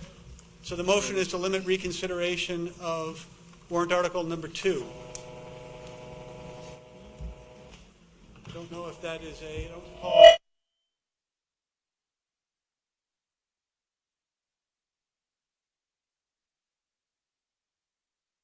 System in here. So all those in favor of limiting reconsideration of warrant Article number 2, please signify by saying aye. Aye. All those opposed? The ayes have it. At this point, we're going to recess the school district meeting briefly, and we're going to convene the town deliberative session for the purpose of recessing the town deliberative session until 12:30. Do I need a motion and A motion to recess the school meeting. Okay, so I'll entertain a motion to recess the school district meeting. Is there a second? And your name, sir? Thank you. All those in favor of recessing the school district meeting, please signify by saying aye. Aye. All those opposed? No. Okay. The ayes have it. We're going to now convene the town portion of the deliberative session. It is now convened, and I'll entertain a motion to recess the town deliberative session until 12:30 today. So moved. Second. Who made that motion? Mr. Zachary Dumont? Dumont, 723 Bennett Way. Who is my second? Elizabeth McKinney. All those in favor, please signify by saying aye. Aye. All those opposed? And now we're going to have a motion to recess the town portion of the deliberative session. I thought we just did that, didn't we? That's what we just did. Okay, now we're going to reconvene the school district meeting. Okay? So entertain a motion to reconvene the school district meeting. Gary Swanson, thank you. Do I have a second? Thank you, Amy. All those in favor of reconvening the school district meeting, please signify by saying aye. Aye. All those opposed? Thank you. Now, we will now take up Article 3. And I apologize for that. This meeting just ran longer than we anticipated. Article 3. Shall the Newmarket School District vote to approve the cost items included in a collective bargaining agreement reached between the Newmarket School Board and the Newmarket Support Staff Association, which calls for the following increase in salaries and benefits at the current staffing levels over the amount paid in the prior fiscal year. The estimated increase for the year 2020 to 2021 is $58,143. For year 2021 to 2022, $48,192. In year 2022 to 23, $50,591.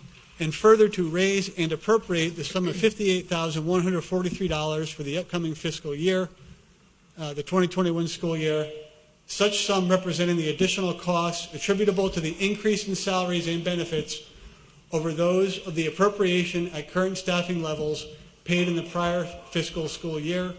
Majority ballot vote required, and this is approved unanimously by both the school board and the budget committee. So anyone wish to speak to warrant article number 3? Any questions or comments?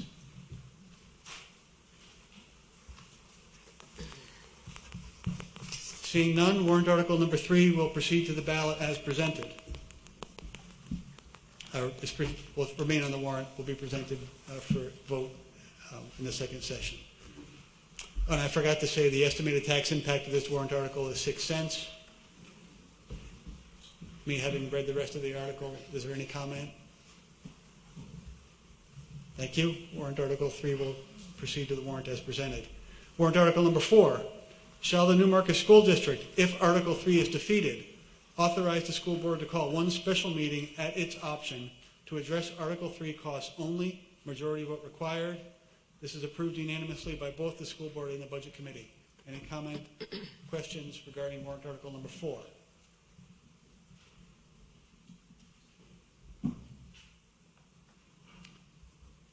Warrant article 4, proceed to the warrant as presented.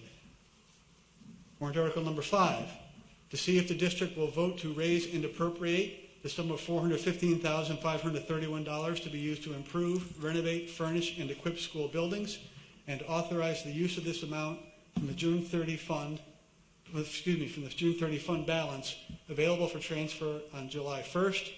This amount represents part of the interest earned on temporary investment of bond proceeds that will be transferred to the general fund on June 30th, 2020. No amount to be raised from taxation, majority vote required, approved unanimously by the school board and the budget committee. Any comment, questions with respect to article number 5?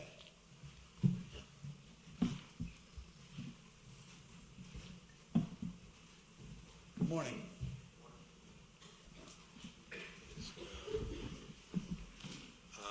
Michael LaBranch, 18 Durrell Drive, Newmarket, New Hampshire. And I'm used to that. Okay. My problem with Article 5, and first of all, I want to thank everyone that put money in, that put money into a fund that gathered over $600,000. I think that was a very smart move. I also know that this was taxpayer money that went in because the bond was pulled prior to the expenses. The problem I have is based on current renovations, additions, things that are going on in the school right this minute, I find it hard to be able to appropriate 400 and, I believe it was 420,000. But that money, in my opinion, really should go back to the taxpayer. Because renovations are done, we shouldn't have to worry about anything in the near future. Furnishings, there's someone that spoke earlier about soft costs that were included in the bonding. So with that, I would like to make a motion for Article 5 to see if the district will vote to raise and appropriate the sum of $1 to be used to improve, renovate, furnish, and equip school buildings, and authorize the use of this amount from the June 30 fund balance available for transfer on July 1st. My reason for that is I believe that this $400+ could help buy down the tax rate. And that is my motion. Would you like a copy of my motion, Mr. Moderator? That'd be great if you don't mind handing that up. I really appreciate it. We'll get that to the school district clerk for the record. So I understand it, Mr. LaBranch. The warrant article stays as is, except changing the amount to $1. That is correct. No wording changes or anything. Okay. Okay, thank you. There's a motion on the floor. Is there a second? Second, Mr. Foster, thank you. Is there any comment, discussion with respect to the amendment, the proposed amendment? Mr. Foster.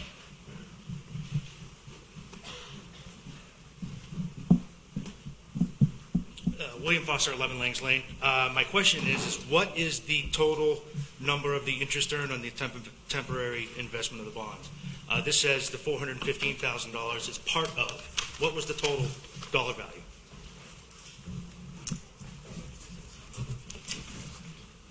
I'm going to go to the penny, but currently to date, it's $655,000-ish. Ish, okay.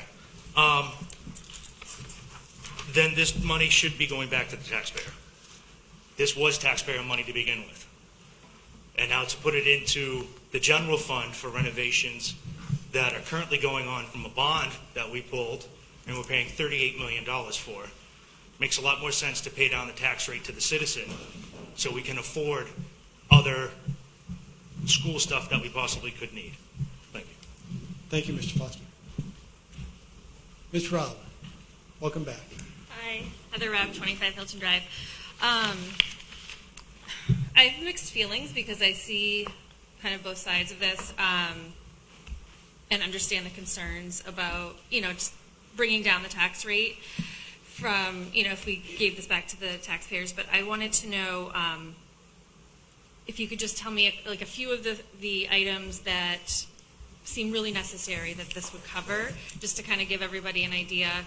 I know I have a neighbor who's a science teacher in the school that explained, I don't know, kind of where this fell through the cracks, but that there, wasn't enough storage and there weren't enough outlets in the labs for, safety reasons and things like that, that maybe the plans weren't completely adequate. I don't know. So if you could just speak to how this would be spent. So what this represents is items that were not funded through the building project. Once a building, as you know, with your own home, you move in, and then you set up, and then you discover that there's things that you didn't anticipate that you really needed until you got in and you were using the space. So this warrant article represents things that fall into that category. So when you moved into the science labs, for example, there wasn't quite enough cabinetry of enough of the right size in order to hold all of our beakers. Another example is that in the science labs, and only in the ones in the high school section, they have open ceilings like this. And I've been in those classrooms many times, and it's very difficult to hear because the acoustics in the room are really tough because there's an echo. Your voices travel upward, and so it's difficult. I was sitting with a group of students myself engaging with them in a small group activity, and I had to lean in to try to hear what the student on the other side, because his voice was traveling up and not out in towards us. So it creates a dynamic that wasn't, when it was designed, that folks couldn't anticipate till you get into the space and you discover that there's a challenge. So this would, in effect, put the ceilings, the drop ceilings that are in our middle school labs into the high school labs, so that the acoustics will be better for student learning. Another item that's on this is in this building we didn't put in the dimmer lights. So when we put interactive whiteboards or these overhead projectors in place against a whiteboard without having a dimming switch to the lights, it reflects light back. If you can dim the lights in the room, then the reflection is diminished. In some sections that we did that energy conservation project with lighting, we had dimmer switches put in, and in the rooms that have that issue isn't present. So this was not something that was part of the original scope of the work, but we have found, because we've seen the difference in the two experiences, that it's really advantageous to have that added in our spaces, in all spaces. So those are some examples. And then there's some cabinets, there's some, light, electricity that's needed in places we didn't anticipate. And again, sometimes when you move into a space, you discover that there's things that you need. So there's some furnishings and fixtures, and there's some renovation projects that support, the new classrooms that you have invested in. Very briefly. I just want to comment a little bit more on this this particular warrant article. Mr. LaBranche's point is an accurate one. This is interest money that's been earned on the bonds sitting in investments. And it would go back to the taxpayers if this warrant article is not approved. That's absolutely correct. What I'd like to remind folks is that, from the very beginning, from the design development phase of this whole project, we had a building committee oversee it with input from all the professionals, the architects, Ekman, and whatnot. And from the very beginning, we realized we weren't going to be able to have everything we might want. Okay, so we took like I said, a sharp pencil approach to this whole thing, and it was a very extensive process during the design development phase to come up with what we absolutely need. But there's also a list of things. Dr. Givens has described a few. I'll add another one. We don't have bleachers down at the elementary school. Okay, so when parents are down there at a game or something, they're sitting on the floor, they're standing up. So there are things like that. These are certainly not, this is not a gravy train.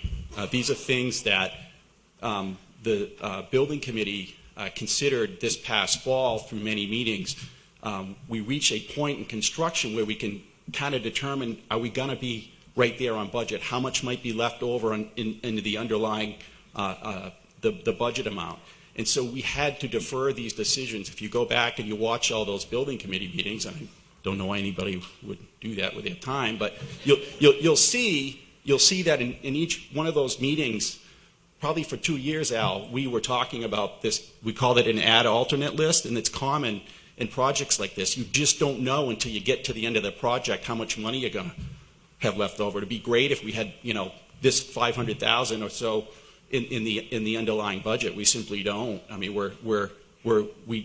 was a thin budget, and we're on it, but we just don't have the money to do these extra things that are really necessary. Dr. Gibbons had mentioned at the last budget meeting, I think, that there are additional monies. There's another CD that I guess will be broken in March. Okay, there'll be about about 128,000 that will be going back, to taxpayers, an additional 128,000. But I wish to emphasize that we got to this list over a long process. It's not just something we came up with. Hey, we got money, let's use it for something. These are things that are actual needs, and we have a whole list of things that we considered that we chose not to proceed with. And You can see that again in the documents that were presented at the last budget meeting. Thank you. Again, we're comments on the proposed amendment. Before I listen to Mr. LeBranch speak again, does anybody who has not yet spoken to the amendment wish to speak to it? Joe, if you just want to wait a second, please. Thanks, Mike. Lisa Henderson, 6 Maple Crest. I was just trying to do some quick math. I don't actually know how many taxpayers we have in Newmarket, but if I just chose a low number, let's say it's $3,000, and you compute this. I mean, we're talking $14 per taxpayer. I'm happy to contribute my $14 so that we can have bleachers or we can have storage. I just think it's great to be budget hawks, and we all need to be mindful of our spending, but let's not be penny wise, pound foolish on something like this. I would not support that amendment. Thank you. Joe, if you want to stay there, or if microphone's working, otherwise you can come up here. Yeah, okay, Joe Lamartino. Just add... Can you hear him? No, Joe, you better just come up here.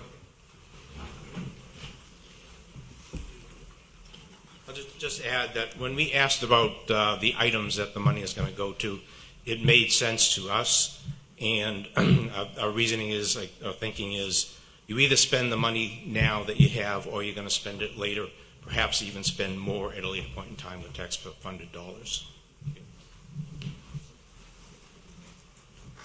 Before I let Mr. LeBranch speak again, does anyone else want to speak to the amendment? Mr. LeBranch, thank you.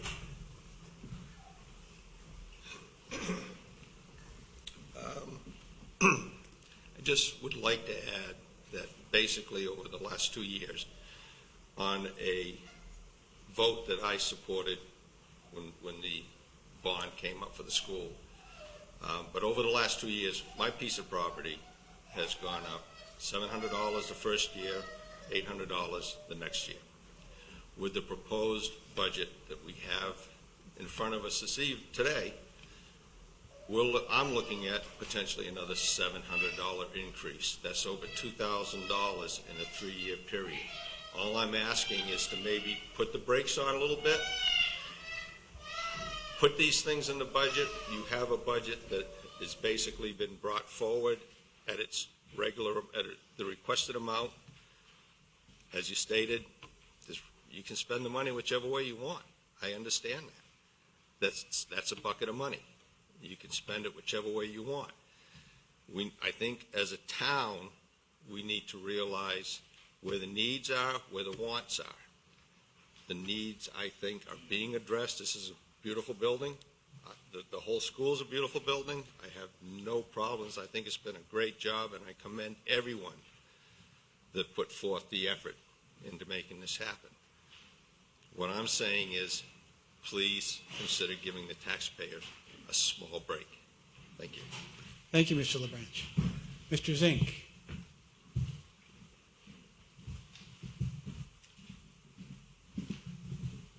Hi, Al Zink, 22 Smith Garrison. I'm very torn on the issue, and I understand, I think, pretty well both sides, but I want to reinforce something that Mike said earlier on. I'm the vice chair of the building committee. Mike's the chair. Sorry.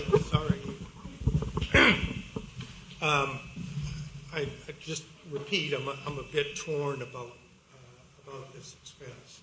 However, having served on the building committee for the past couple of years, I want to reiterate what Mike said, and that is we've been really running this budget so tight to the bone that we've had to make some decisions as budget committee members to do things and not do things. It's a $39.9 million budget. I think we're on budget, on schedule. The monies we've got left are about as skinny as they can be. I think right now it's about $8,000, something like that. That's how close we are to the budget. It's resulted from a couple of things. Number one, excellent bond management by the previous superintendent and business manager. That's why we've got this money left over. and excellent expense management by the building committee. I look at the things that need to be done. Poor communication within a classroom to me is not acceptable. And I've lived it myself. So I'm going to support it, although I agree totally with what Michael Branch said as well, that I'd love to see this go back to the taxpayers. But the things that we're going to spend it on are not frivolous. They're pretty essential to a well-run building. Thank you. Al, can I clarify when you say I'm going to support it, are you supporting the amendment or the article? I'm going to support, no, I'm going to vote for the monies to be used Okay. for these improvements. Okay, thank you. Mr. Simon. And again, we're addressing the amendment that's on the floor. Russ Simon, Cushing Road. If you can't hear me, scream at me and I'll try to speak. They may do that anyway, Russ. Be careful. Well, it's a popular target. I've also been on the, I think we call it the Facilities Committee first and then called it the Building Committee when it was approved. And I will speak similar to Al on supporting the original proposal and not Mike's. I do understand where Mike's coming from. I would love to be able to have the 600 and some odd thousand go to repay the tax rate, but I want everybody to understand this is a one-shot deal, okay? So the issue you're looking at is because we didn't spend all $39 million the first day, we took that money that we didn't use and invested it in state funds so we could earn interest. At the end of this 3 or 4 year project, we now have about 650,000. It's a one-shot deal, okay? In managing the facilities, and we've had various environmental issues and things, we've had contingencies in the $39 million, and I think Al mentioned that's the latest number. Within $39 million budget, we have $8,000 that's unpledged right now as we're heading into the last couple of months for this. So we've used pretty much all the contingencies. The $600,000, which is spread over, I think, three warrant articles, is that what it is to be able to say, this $600,000, this one-shot deal, we have one moment, we could either give back as a credit, which will artificially reduce your tax rate for 1 year. And by the way, if we really need this stuff, it'll go up twice as much next year because you've gotten a credit this year, and now you're adding the expense next year. So if you believe that the $39 million didn't cover all the furniture or glass replacement of the building, and we found this list of 3 areas to truly finish off to the best of our ability and use money that we have today as a one-shot to finish off these rooms in a way that we didn't imagine on day one. I think it's best used to put us in the best footing for the new buildings and the renovated buildings rather than to artificially reduce the tax rate for a year and be here arguing why it went up twice as much a year from now. Thank you.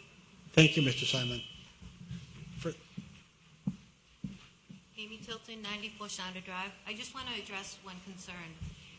Dr. Gibbons said about the science rooms that you can't hear. With the child that has hearing problems, I think it's a child's right to have an environment in which they can learn effectively, and basically that's hearing. And so if that's an issue, I want it corrected, and I would agree to vote on this warrant. Thank you. Thank you. Okay. Any further comment on the proposed amendment to reduce the amount of Article 5 to $1? Okay, so we're voting on the amendment. A affirmative vote on the amendment would be a vote in favor of reducing the amount of the warrant article to $1. So all those in favor of the proposed amendment to Article 5, please signify by saying aye. All those opposed? The nays have it. The amendment is defeated. Any further comment on Article 5 as currently presented? Mr. Foster.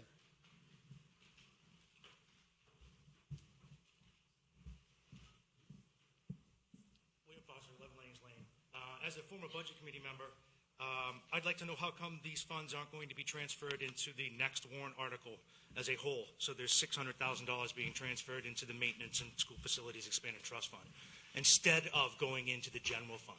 When going into the general fund with $415,000, basically the town is giving you a blank check to spend the money on whatever you want to spend it on.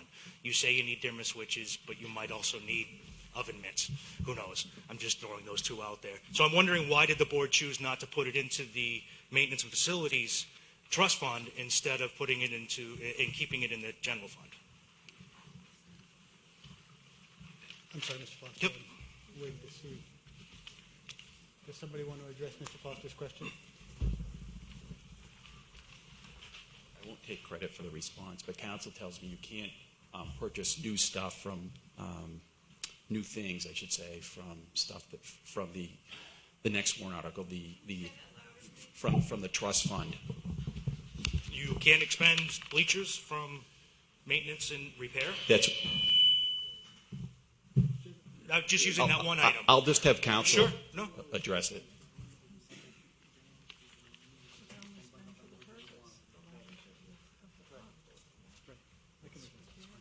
So generally speaking, you can only expend funds for the purpose specified in the warrant.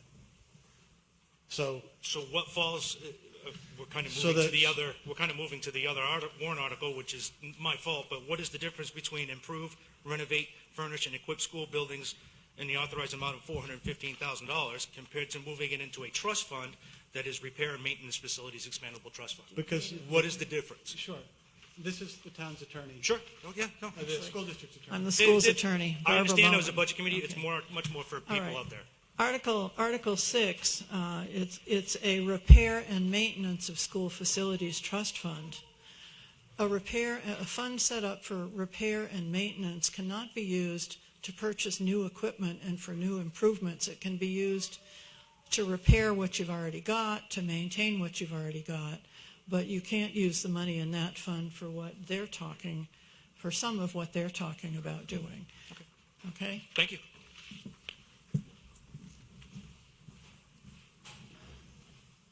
Any further comment with respect to warrant Article 5 as it currently appears on the warrant?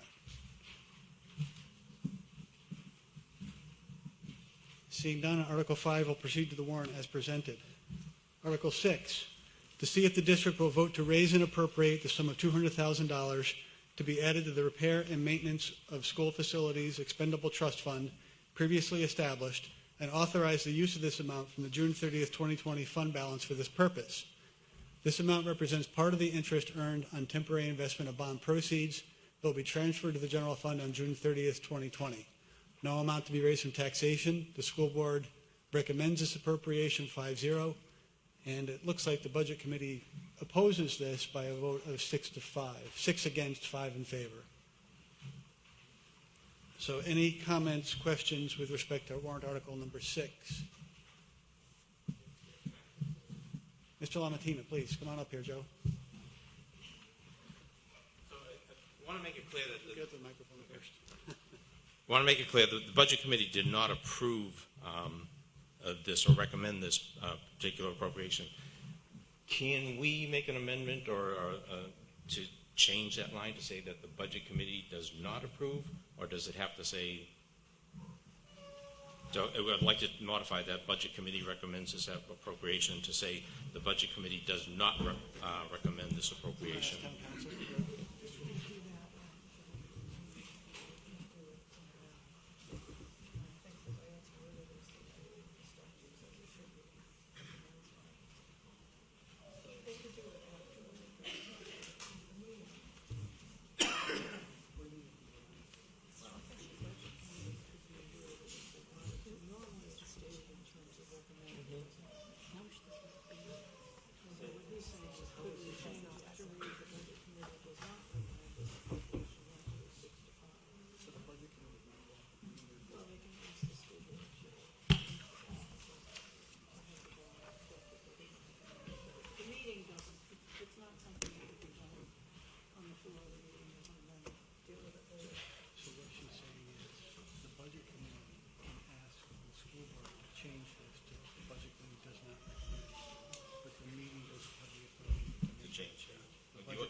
telling you first. All right. Before you do, And then I'll just add Well- why okay. You want to? Yeah, let me see if I can explain. So weird trick of language here, right? When the Budget Committee reviewed warrant article number 6, it comes to us in this form with a score box of 0 to 0. When we read this into the records in the Budget Committee's public hearing, and we take it to vote, we have to take it to vote with the language as written, right? So we had to read, the Budget Committee recommends this appropriation. We pause, we go to vote, and then we fill in the score box. Mr. Lemontina is very correct. The Budget Committee did not recommend this warrant article by a score of 5, 4, and 6 against, right? Weird trick of language. It sort of reads funny. If the meeting right now changes the language in the warrant article, the Budget Committee has to re-vote on the warrant article. And so the numbers continue to move a little bit. We have a meeting noticed if we need it right afterwards, but any change to a warrant article, either in dollar amount or language, the Budget Committee has to reconvene and re-vote. I'm saying this because I don't want to have more confusion in the town when we have this meeting and the warrant articles have already been published and discussed, and then all of a sudden the numbers start to move around a little bit. I'd rather we keep language as is and vote as is as it came here to the deliberative session. And if folks have to understand that the Budget Committee did not recommend this because the vote lost, right, then I think that is in some ways safer than us moving language all around and then having to reconvene and revote and reprint and repost. Make sense?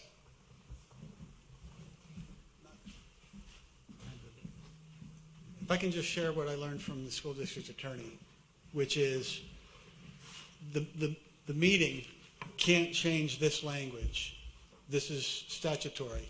But the Budget Committee can ask the school board to change this language on the warrant to make it appear that the Budget Committee does not recommend this appropriation. So if you reconvene your meeting, you can say, you can vote to ask the school board to change this language as it appears on the final warrant that shows up in the polls. Sure. But the meeting doesn't have the authority to change this language. It should be. The numbers will flip. Well, the numbers will basically flip-flop, except we're missing a member. So 2 members. okay, so Can I make a comment? does everybody clearly understand what I've just said before? And then Joe is not quite done, Al. Can you give me just a second to let Joe finish his comment? I just want to, from my perspective, I don't want to speak for everybody, but excuse me. The reason that we voted against this is there's already $287,000 in that account. This would be adding, another $200,000, bringing that particular fund up to close to $500,000. Thanks. Mr. Zink, thank you for your patience. Thank you. Al Zink, 22 Smith Garrison Road. To me, I think Joe's point is absolutely correct. It's misleading to voters coming in, regardless of our ability to finesse the language. As a voter that's not here or a voter that's to come in and say the Budget Committee recommends this appropriation is incorrect. So I would just suggest you do whatever you need to do to fix it. Right. Thank you. I anticipate the Budget Committee will convene and ask the school board to change this language, but that's a decision for them to make. Mr. Simon.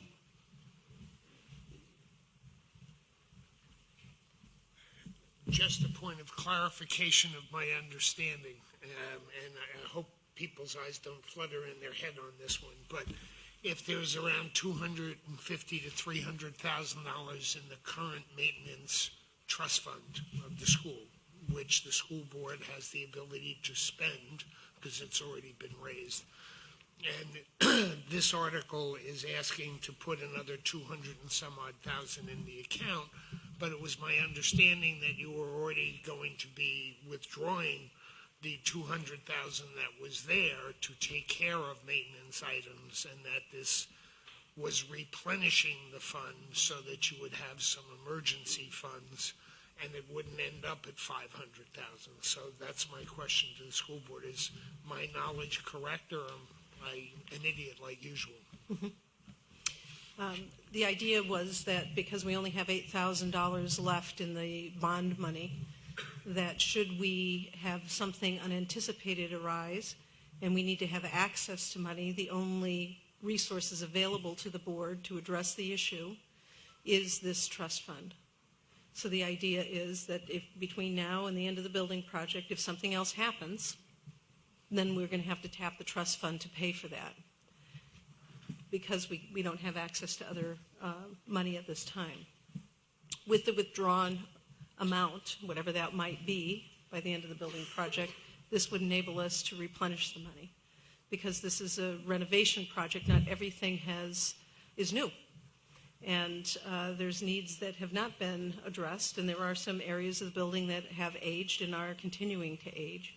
And so we do need to have access to some resources in order to address emergency issues that arise in between these town meetings. So that was the idea behind this. Mr. Cahill. Michael Cahill, 328 Ash Swamp Road. As some of you may know, I'm in the legislature, and we often vote yes or no when inexpedient to legislate. So no means yes, and yes means no. So I think the people can handle. I don't think you have to reconvene and do all that. I also support putting the money into the maintenance because building maintenance is ongoing. It has to be done. We have a lot of new things, but not everything, as the superintendent said, is new. And it's better to have the money there now. It's the result of wise management than to coming back, ask for it sooner than you would if we leave it alone. So I would support the budget, the proposal. Thank you. Any further comment on Article 6?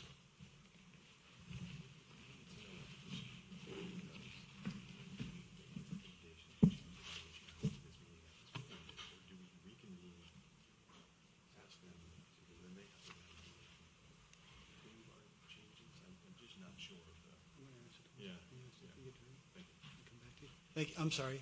Hi. Good morning. Hi. Laura Vincent, 4 Pendergast Road.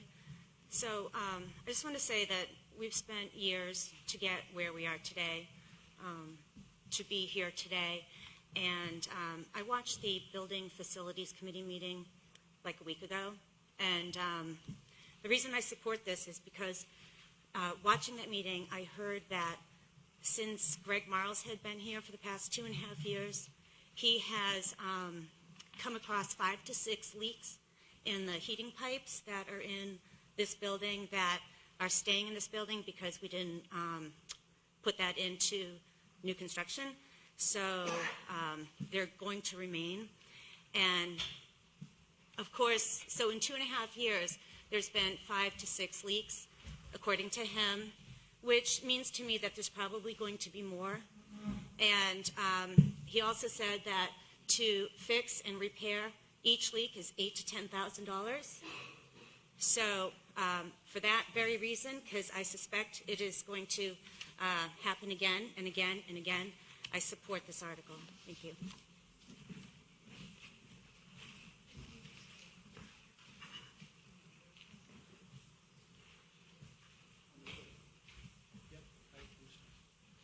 Sorry about that. Some housekeeping stuff. Any further comment on warrant article number 6? Don't believe we had an amendment to Article 6, so Article 6 is going to proceed to the warrant as presented. Article 7, to see if the district will vote to raise and appropriate the sum of $50,000 to be added to the Technology Trust Fund previously established. This sum to come from June 30th fund balance, available for transfer on July 1st. This amount represents part of the interest earned on temporary investment of bond proceeds that will be transferred to the general fund on June 30th, 2020. No amount to be raised from taxation, majority vote required, and unanimously recommended by the school board and the budget committee. So the floor is open for discussion with respect to Article 7.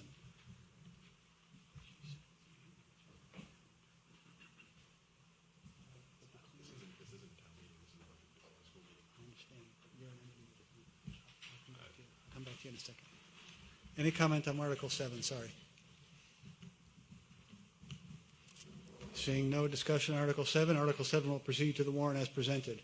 Article 8, to see if the district will vote to raise and appropriate $50,000 to be placed in the repair and maintenance of school facilities expendable trust fund to support the elementary school playground renovation project. This sum to come from June 30th fund balance available for transfer on July 1st. No amount to be raised from taxation, majority vote required, recommended unanimously by the school board and the budget committee. Any discussion with respect to Article 8? Amy Tilton, 94 Shonda Drive. My question is, I understood that the PTA was trying to fundraise for this project. Is that correct? Yes. Okay, so is this $50,000 in addition to what they raise? Okay, thank you. Any further discussion with respect to Article 8?